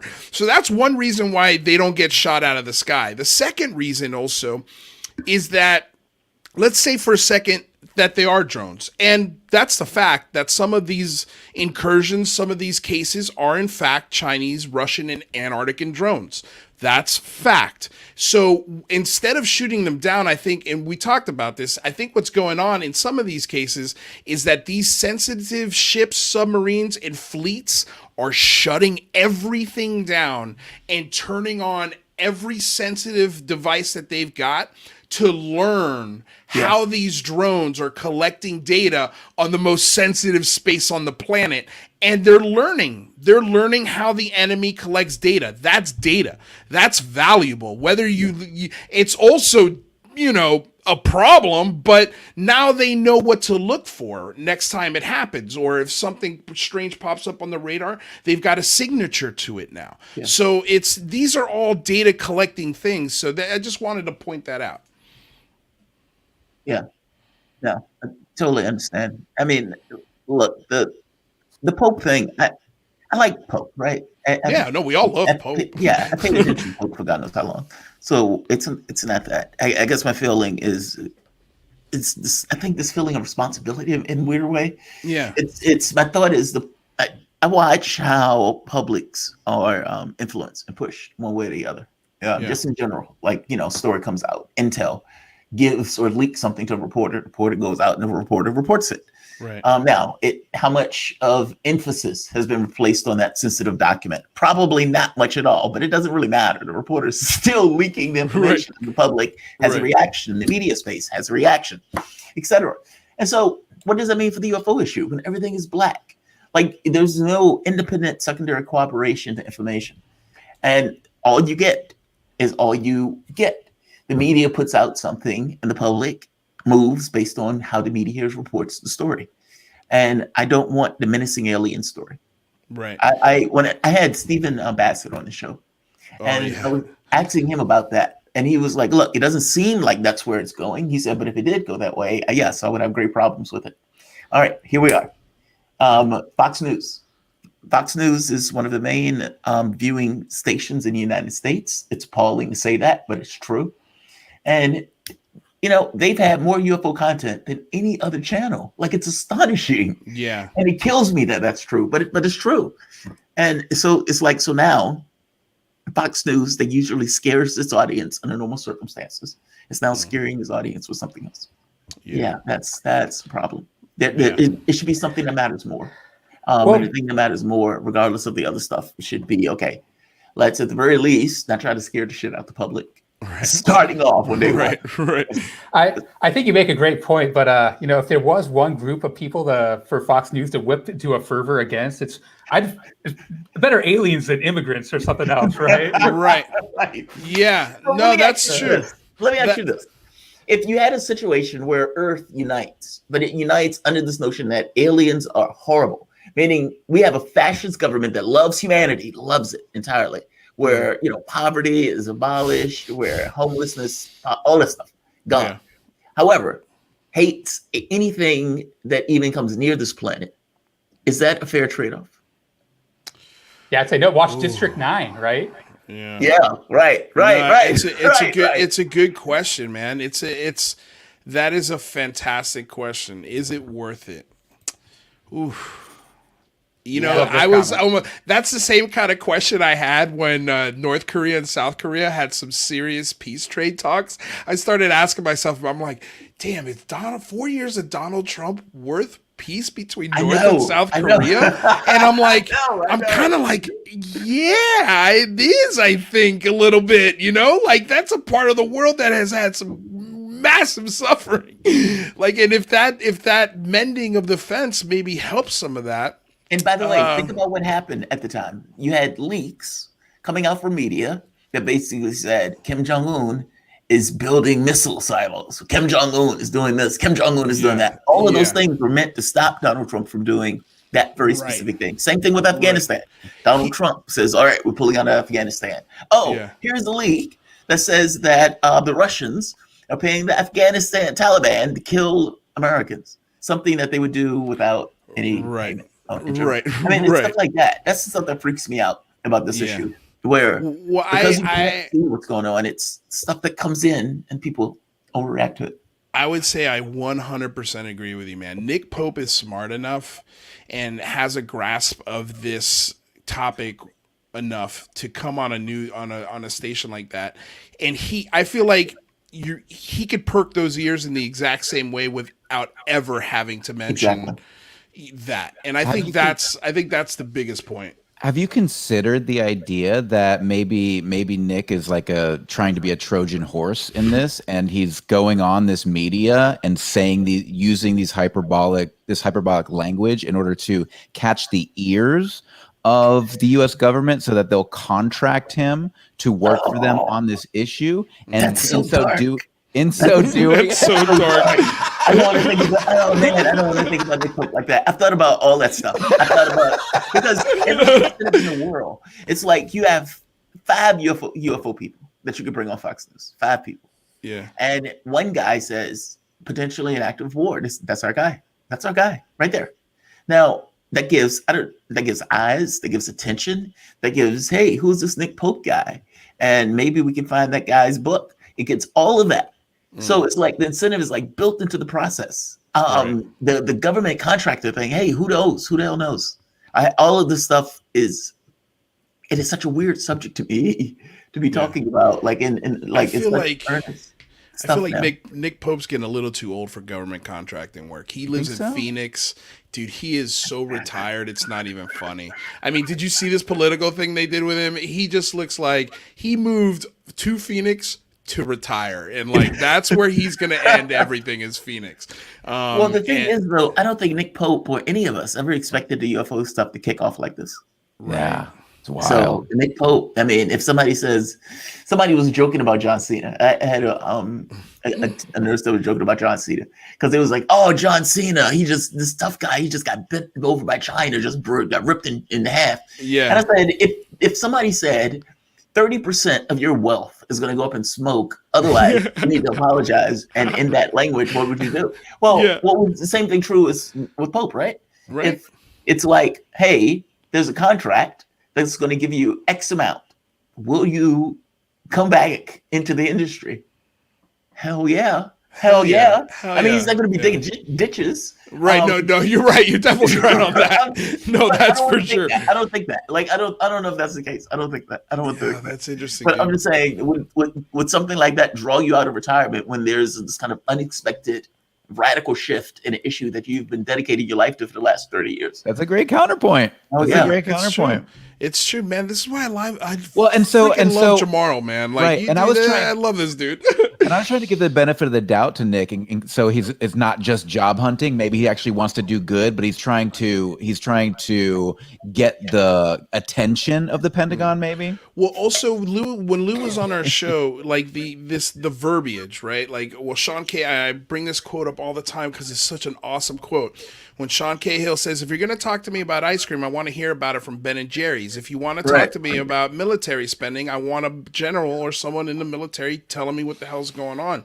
And so when Lou Elizondo, let's say, pre-2017, let's say it's 2011, and Lou Elizondo's knocking on his boss's door and he's saying, "Hey, boss, we got this incursion problem. It's a big deal. I need $22 million to study UFOs." Right? He's going to, whoever his boss is going to say, "Lou, I love you. Get the hell out of my office." Now, if he comes in there, this time with a Senate Majority Leader, and he says, "Boss, I now I've got a grant to get some money to study these incursions in UFOs. They're showing up over," he doesn't even say UFOs. He's just like incursions over sensitive nuclear facilities and ships and things like that. Now the general, his ears perk up, okay? Because now you're talking about a threat. Now you're talking his language. It's the ice cream for him. So, that's the only one link of leash I will give Nick Pope. But I agree with you. Like, you changed me on this, because at first I didn't think it was a big deal, but the way you framed it, no, it's like, this is what I wanted to hear about you. Because for me, it was like, well, technically he's kind of right. It is an act of war. And any other, if you replace that UAP with an Antarctic MiG-27, it's a problem. And by the way, I don't think Antarctica is an actual world threat. I just like using it because I'm so tired of calling China and Russia the enemy. They're humans, and Antarctica's only got bears on there. So, I don't have a problem labeling them the threat of the world. But I think you understand what I'm saying. Yeah, but you gotta differentiate the governments from the humans, right? right. Yes. Right. Yes. No, that's for sure. There's beautiful humans in China and Russia, but the government, I don't fucking trust any of their government. No, I don't trust. But then again, I mean, do you trust yours? No. Right. No. So that's the biggest, Jarmarl. So that is the thing that keeps repeating itself on this channel. Lack of trust, lack of trust with not only our governments, our politicians, our local and state representatives. Nobody trusts anything about our government. And I'm telling the government, this is a golden opportunity to win a ton of trust with the American people. Because if you can start giving people radar tracking, if you can start giving people more pilots, more footage, more honesty, if you can start giving universities grants to study this and give pilots and people permission to actually start having the conversation, how much respect and trust you would win from me. I can only speak for myself, but I think a lot of folks would be like, whoa, why is the Pentagon being so honest? What is going on, you know? Like, I think it would be a shock to the system. And I think that would win a lot of you know, I think you get a lot more budgets approved with more trust. You know, that's all I'm going to say to anyone at the Pentagon or, you know, in the White House. I mean, I'd love to think that this is an issue that all Americans can gather around and we can take it outside of politics. I just don't think enough people really care. Not right. Not yet. Because they're not scared. Yeah. Well, they're not. That's part of it. They're not scared. Not scared, but part of it is they don't. The legitimacy or the seriousness is not there yet. It's not real. Yeah. It's like it's real in an abstract way. Well, it doesn't affect them yet. Like, because you can, you know, my wife saw a warthog when we were in Kenya, and she's like, "Oh, there's a warthog." Now, was she scared of it? Well, I always joke that she was scared of it. I don't, but she always said I wasn't scared of it. She acknowledged it. She's aware of it. She knows if she gets closer and it hits her, it may, you know, injure her. But at the end of it, but she's not terrified of it. I guess my point is, you don't need to be terrified of something to be aware of something, and to be, you know, where it has space and a realness to it, where you respond to it. The public is just not there yet. Like, the public is at that point of saying, "Oh, that's interesting." I mean, for the last 50 years, they've been told this isn't real, conspiracy theorists, et cetera, et cetera. Now you have all of these media outlets saying, "Oh, wait, by the way, it is real." What does the public think? Well, the public is busy just, you know, with COVID. I mean, 600,000 Americans dropped dead. Right. So it's like at the exact same time that 600,000 people dropped dead, you have the UFO issue taking place. Yeah. But it's buried under all of the COVID stuff. If the COVID stuff wasn't here, and there was some other political stuff, I don't know, going on, but you had the UFO stuff going on without the COVID stuff. What does that look like? Well, here's the thing is it looks the exact same, because this came out in December 2017. So this was what, the first full year of Trump's presidency, but the amount it was during Trump. That's the problem too. That's what it was. It was Trump. And I hate to put it, this is not a bash Trump session. I'm just saying he was distracting. Like all the news focused on was his Twitter account for 4 years. And the dude tweeted a lot. So this UFO information comes out and it gets right over the media's head because people are trying to find out if there's a piss tape about our president from the Russians, you know, like all of this crazy shit. And then COVID hits, like, you know, 2 years later, it's like, okay, now this conversation's really not going to be had. And then he's out, and now we got a new president who's inherited all of these crazy things. Not so much his fault or not his fault, but he's dealing with the biggest story that's happened in a long time, and that is COVID. It's a problem, and he's got to try and fix it in his first year of being president. One of the people in the chat made a really good point. Abductions, like the moment that somebody confirms, okay, this issue is real, like it's accepted, the public gets it, it's real. They're there. It's a legitimacy to it, whether it's a video, whether it's whatever, it's real. What happens to this notion of abductions? What happens to this notion of, hey, these saucers were attacking people in Brazil or attacking people in, I don't know, some other country?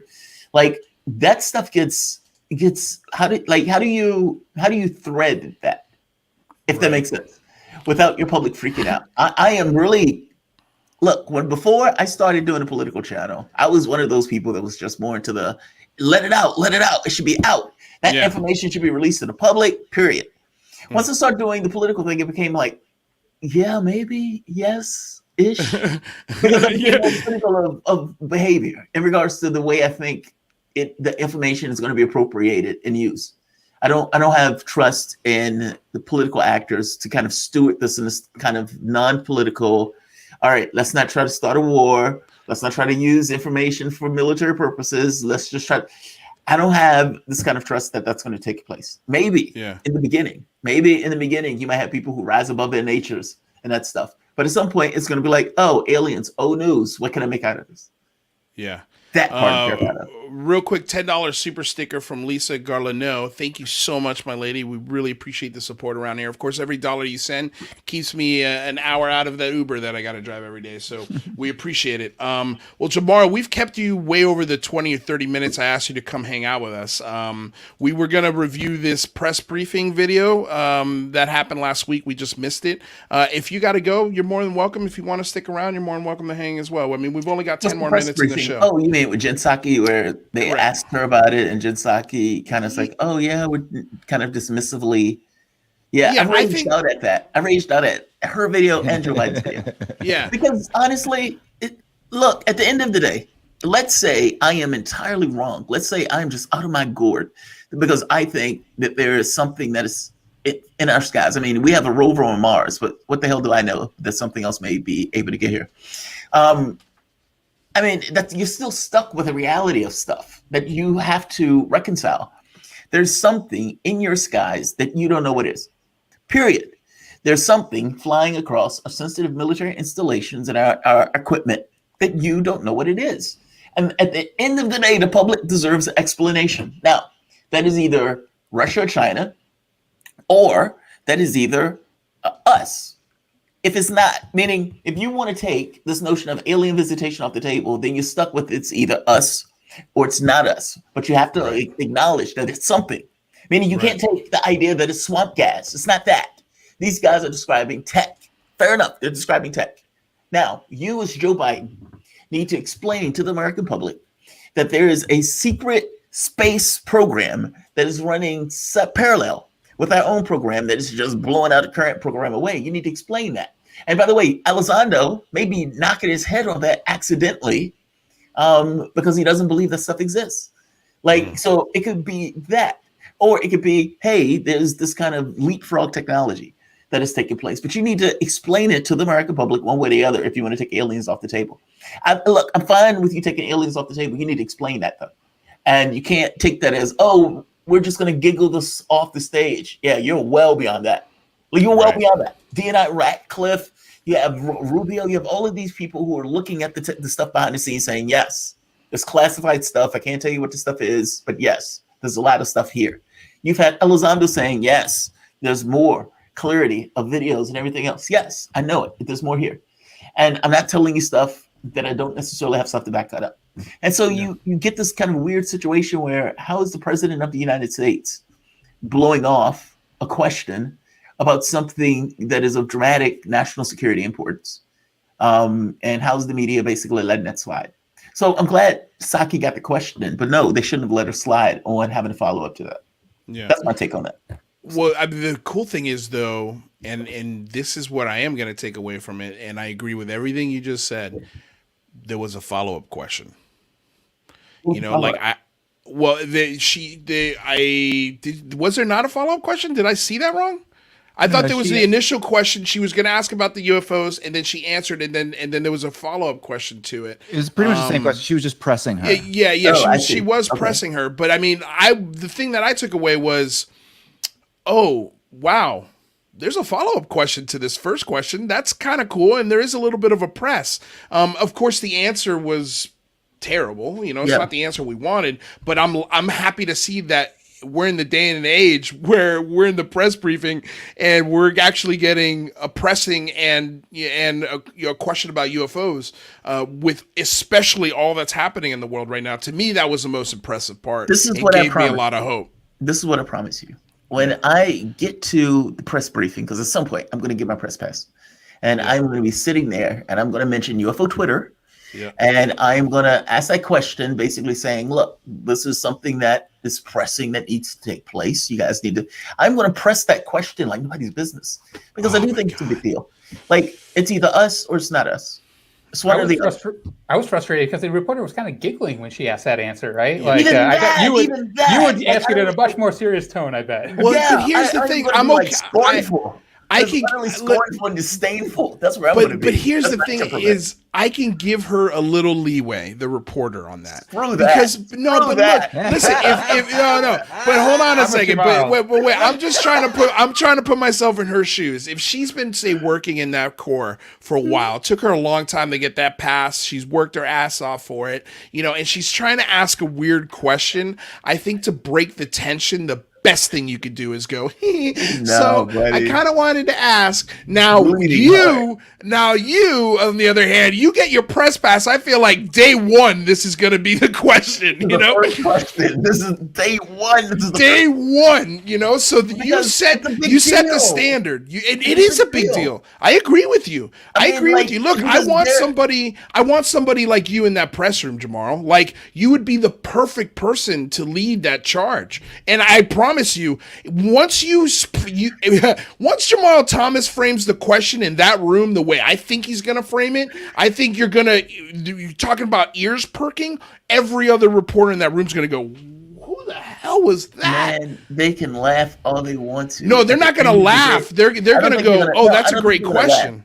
No, I don't think they're going to laugh. I'm just saying, I guess I'm framing it that way, but I guess it's like you've had 60 Minutes. You've had Morning Joe. You've had the Today Show. You've had New York Times, Washington Post, Politico. You've had Ezra Klein. Yeah, like all of these people are coming out saying this is true. This is happening. Now let's not, whatever it is. Sheehan says they know it's aliens. They just won't say it's aliens, etc. Okay, whatever they think it is. You have to explain that. That's all. That's all. Right, like if it's that straightforward, explain all of that. Explain that shit. I mean, he's saying that there's a ship that is flying and ended up on a secondary radar somewhere within a split second. Do we have anything in our inventory that does that? Yes or no? Yeah. Now, of course, they're going to say, well, we're not going to answer that. And they may say no. Whatever they say, you still need to explain that. Like, there's a lot of stuff that is coming out that people are saying, and that there's, at the very least, imagery and everything else that you need to explain. Even if you say, okay, those things are ours. Fair enough. If you need to take that step in order to avoid the alien stuff, fair enough. Let it out. Because like you said, that's still mind-blowingly significant that, whoa, you mean we have tech that is doing stuff that our physicists are breaking our laws? Yeah. Yes, we do. Here's the shit. Here's the shit. It's ours. Well, but that's national defense, right? That they obviously don't want the enemy to know what they have. No, they're never going to do that. I'd be shocked as shit if they did that. Yeah. They would never do that. Yeah. They would say aliens will police us and shit like that. Right. No, I think own up to that. I think for a moment they would own up to that. That's a great point, and that's where the potential it would have to be existential. Like the end of time before. Okay, all right. We have to do that. Right, and that's where psyops can come into this, because if it is our tech, it makes total sense for them to be calling it UFOs and for them to be alluding to an interdimensional or extraterrestrial threat. Like they've already done that. They've already done it. They did it, and that's what that whole documentary Mirage Man is about. They did that. Yes. And that's why I think everybody is because there's no trust. Again, there's no trust because we're getting sprinkles of it with nothing that will definitively say 100%, even though Lou has said it, we're past this Rubicon and it's the starting point for this show. The objects in the sky are there. They are real. They are substantive. You could touch, maybe even lick them, okay? Like they're there, okay? There are Air Force pilots have chased them. We've got them on radar. Senators have seen them in briefings. Like, they're there. Now, past that, nobody knows. Nobody knows. And I don't even think, I'll go as far to say that I may think that even our military doesn't know. They have a much better idea than we do, a much, much better idea. But it wouldn't shock me if at the end of this, they really don't know. Yeah. Right. And that could also be a reason why they're slowly leaking this because they don't want to let everyone know that they have no clue, because if they came out tomorrow and they said, yeah, these things are real, first of all, the people are going to ask the question, well, how did you come to the conclusion? Can you show us the process? The process is classified. Sorry, no, we can't. Right. But it would be just as shocking if they said, look, this is what is happening and we really have no clue. Like, we just don't know. And the questions that would come after that would be very difficult. Like, how could you not know? You've got the most sensitive. Why do we pay you? Why are you here? Like, you spend trillions of dollars a year in defense spending. You don't know? What happens to technology? Right. That's the other part. So right now, science has certain limits that they consider to be limits. All right, these are things that we can do. These are things we can't do, and they build their philosophy around it. Now, over time, those limits get broken down. So you would have Newtonian mechanics getting changed by quantum mechanics, or relativistic mechanics by Einstein or whatever else. Well, what does it mean when you have this notion of saying, "Hey, these ships are doing what?" Right. And they can do that, and then they say, "Okay, how do they do that?" And you already know they're doing it. So it's not like, this is a mystery in the sense that, okay, this is something that's not taking place. You've already settled that, yes, this is real. This is taking place. All right, either something is here in our oceans or something is coming here. And then science becomes very weird at that point because it has to explain a lot of shit that for the longest time it said wasn't real in the least. Right. Right. And I don't know what that looks like. And on some level, that's exciting. I mean, these guys are going to have to up their game on some level and in a real legitimate way. Neil deGrasse Tyson can't come on and say, well, I don't know if they're aliens. He can't do that. He can't do that. He has to explain, okay, Neil, I know that you say it wasn't. You were wrong. You're wrong. Fair enough. Fair enough. We understand you were wrong, Neil. But now you accept and completely acknowledge that you were completely wrong. How does this work? That's the way I would ask the question. That doesn't it, Jarmarl? Right? I'm not bitter at all. Just saying it. I'm like, there's no way. Which is that to me is some of the craziest part about this discussion is that these scientists, and you shared a video today, Mikey, that sort of touched on this. Like, they will not go into the field, number one. And the only thing they do to come to the determinations is read the peer reviews. And if it doesn't say it in the peer review, they're not interested, and they're not going to back it up, which destroys the scientific method. Like, that process itself is undermining the science. Well, academia itself undermines the scientific method on a consistent basis because not only is it run by money, you got to get grants and you got to be in the mainstream to make a hypothesis. So that's the only way it's run, and so you've got this huge problem where you've got no credible scientific study going on with any of these topics, and it's a damn shame. Well, the frustrating thing to me. What's frustrating to me is that there's 70 years of history, right? Like, come on, give us the data. How can we science study it if we don't have the data? Right. Yeah, especially the unclassified stuff. In their heads, it's impossible for anything to get here. Well, it's impossible for anything to get here because we've deemed it so. Exactly. Right. Such bullshit. Right. It's so stupid. Yeah, but this video that he was saying is he's like, the light bulb didn't come from the finest candle makers in the world. It came from the fringe, it came outside of that bubble of idea of producing light for people in a dark spot, so that's why people like Neil deGrasse Tyson really need to look in the mirror and slap himself because his argument is really starting to lose. And I love Neil deGrasse Tyson, but I was about to say it. I love he's killing me. He's killing me. Like, as open-minded and as much knowledge as that man has pressed on my life, like, he's such an influence. And to hear him be so ignorant on this is mind-boggling to me. You run the planetarium in New York City and you don't have the open-mindedness for this? Come on, dude, stop being such an ass. Like, it doesn't make any sense. But, well, listen, guys, we've come up to the last hour. I love this conversation. Jarmarl, Dude, I want you on every day. So please forgive me, and don't be afraid to be like, sorry, dude, I can't today. But damn, bro, dude, you're we run the channel. I have producers. I have to reach out to people and all the time where it's like, oh, dude, can you come on the show, please? That type of stuff. So no, you're perfectly fine. I enjoy doing it. I don't often get the chance to talk about UFO stuff. I know you don't. I'm glad this is your little escape, dude. Yeah, I know, right? I want you to escape to here every time because I think you're such a brilliant mind. I love your perspective on things. So we really appreciate you coming. Before you go, if you can, please tell everyone where they can find your pontifications and your political viewpoints. It's Jarmarl Thomas on YouTube. Jamarl space Thomas. And my channel should come up. Right on. Oh, also, if you're in DC, 105.5 FM. Radio Sputnik. That's it. I love it, dude. All right, man. Well, we'll see you soon. Don't know when, but I hope it's tomorrow. All right, my man. Later. Thanks, tomorrow. Good. Rather, somebody keeps saying in the chat that your nose is bleeding. What's going on? I'm wondering if I'm having a paranormal event because I don't see anything. I feel What's fine. happening? Yeah, you look fine to me from over here.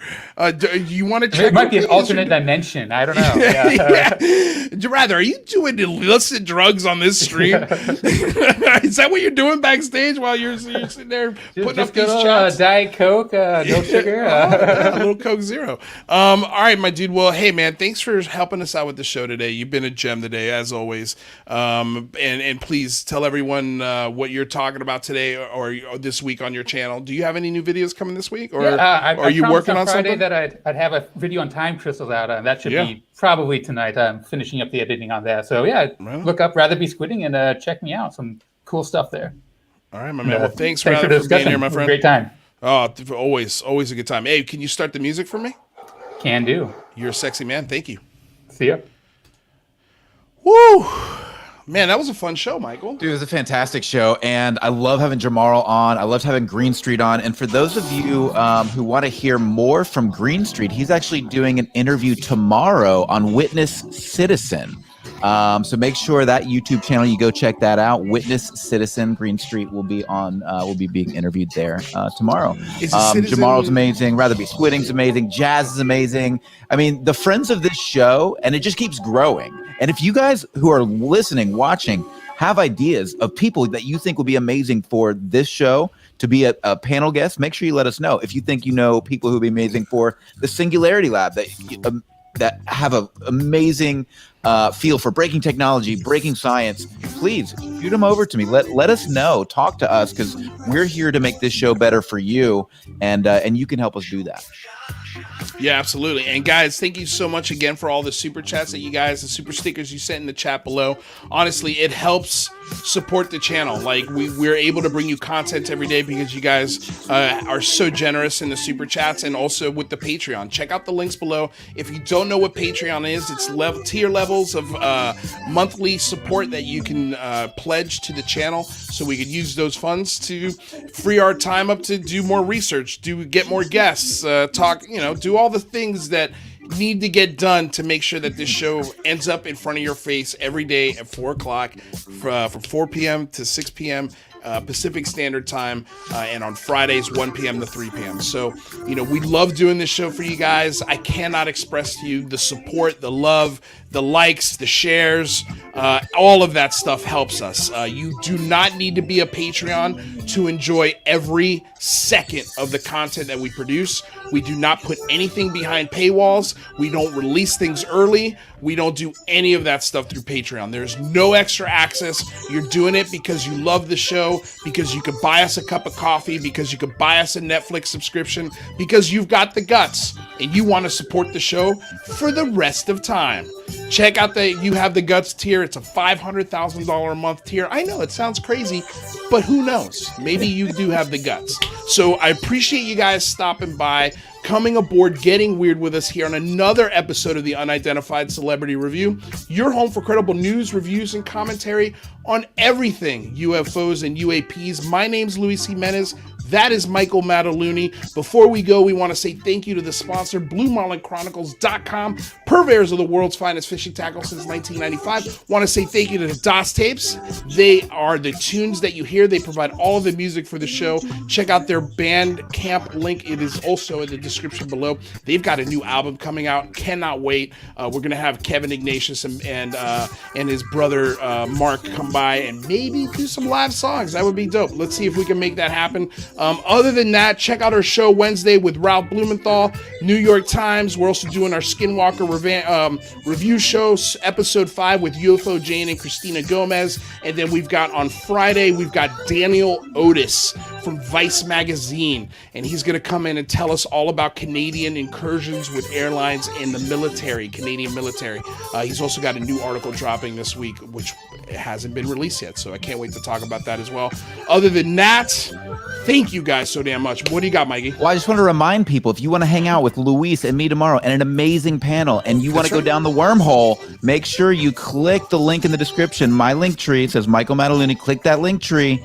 Click the button. The first button on there is to the Singularity Lab. Make sure you sign up. Make sure you subscribe. Make sure you click the bell so you will be notified tomorrow when we go live. And just in case you haven't caught on yet, that's how we provide 5 shows a week for you guys. We do 3 here, Monday, Wednesday, Friday, and then we concentrate on UFOs and UAPs, and then we do Tuesdays and Thursdays on Mike's channel, The Singularity Lab, where we talk about the singularity and future tech. So join us all of those days because it's a ton of fun. Don't forget to ring the bell. Don't forget to like. Don't forget to subscribe. And that's it. I'm done. I swear to God. Thank you all so very much for coming aboard Getting Weird. We're going to play you out with our schedule of the week. I hope you guys are digging this schedule that I made for you guys. I think it's the funniest damn thing ever, and I genuinely love it. So with all that said, you guys, thank you so much. We'll see you tomorrow on the Singularity Lab. Peace. Monday, 4 p.m., Jazz Shaw and Stephen Greenstreet. Wednesday, 4 p.m., Ralph Blumenthal.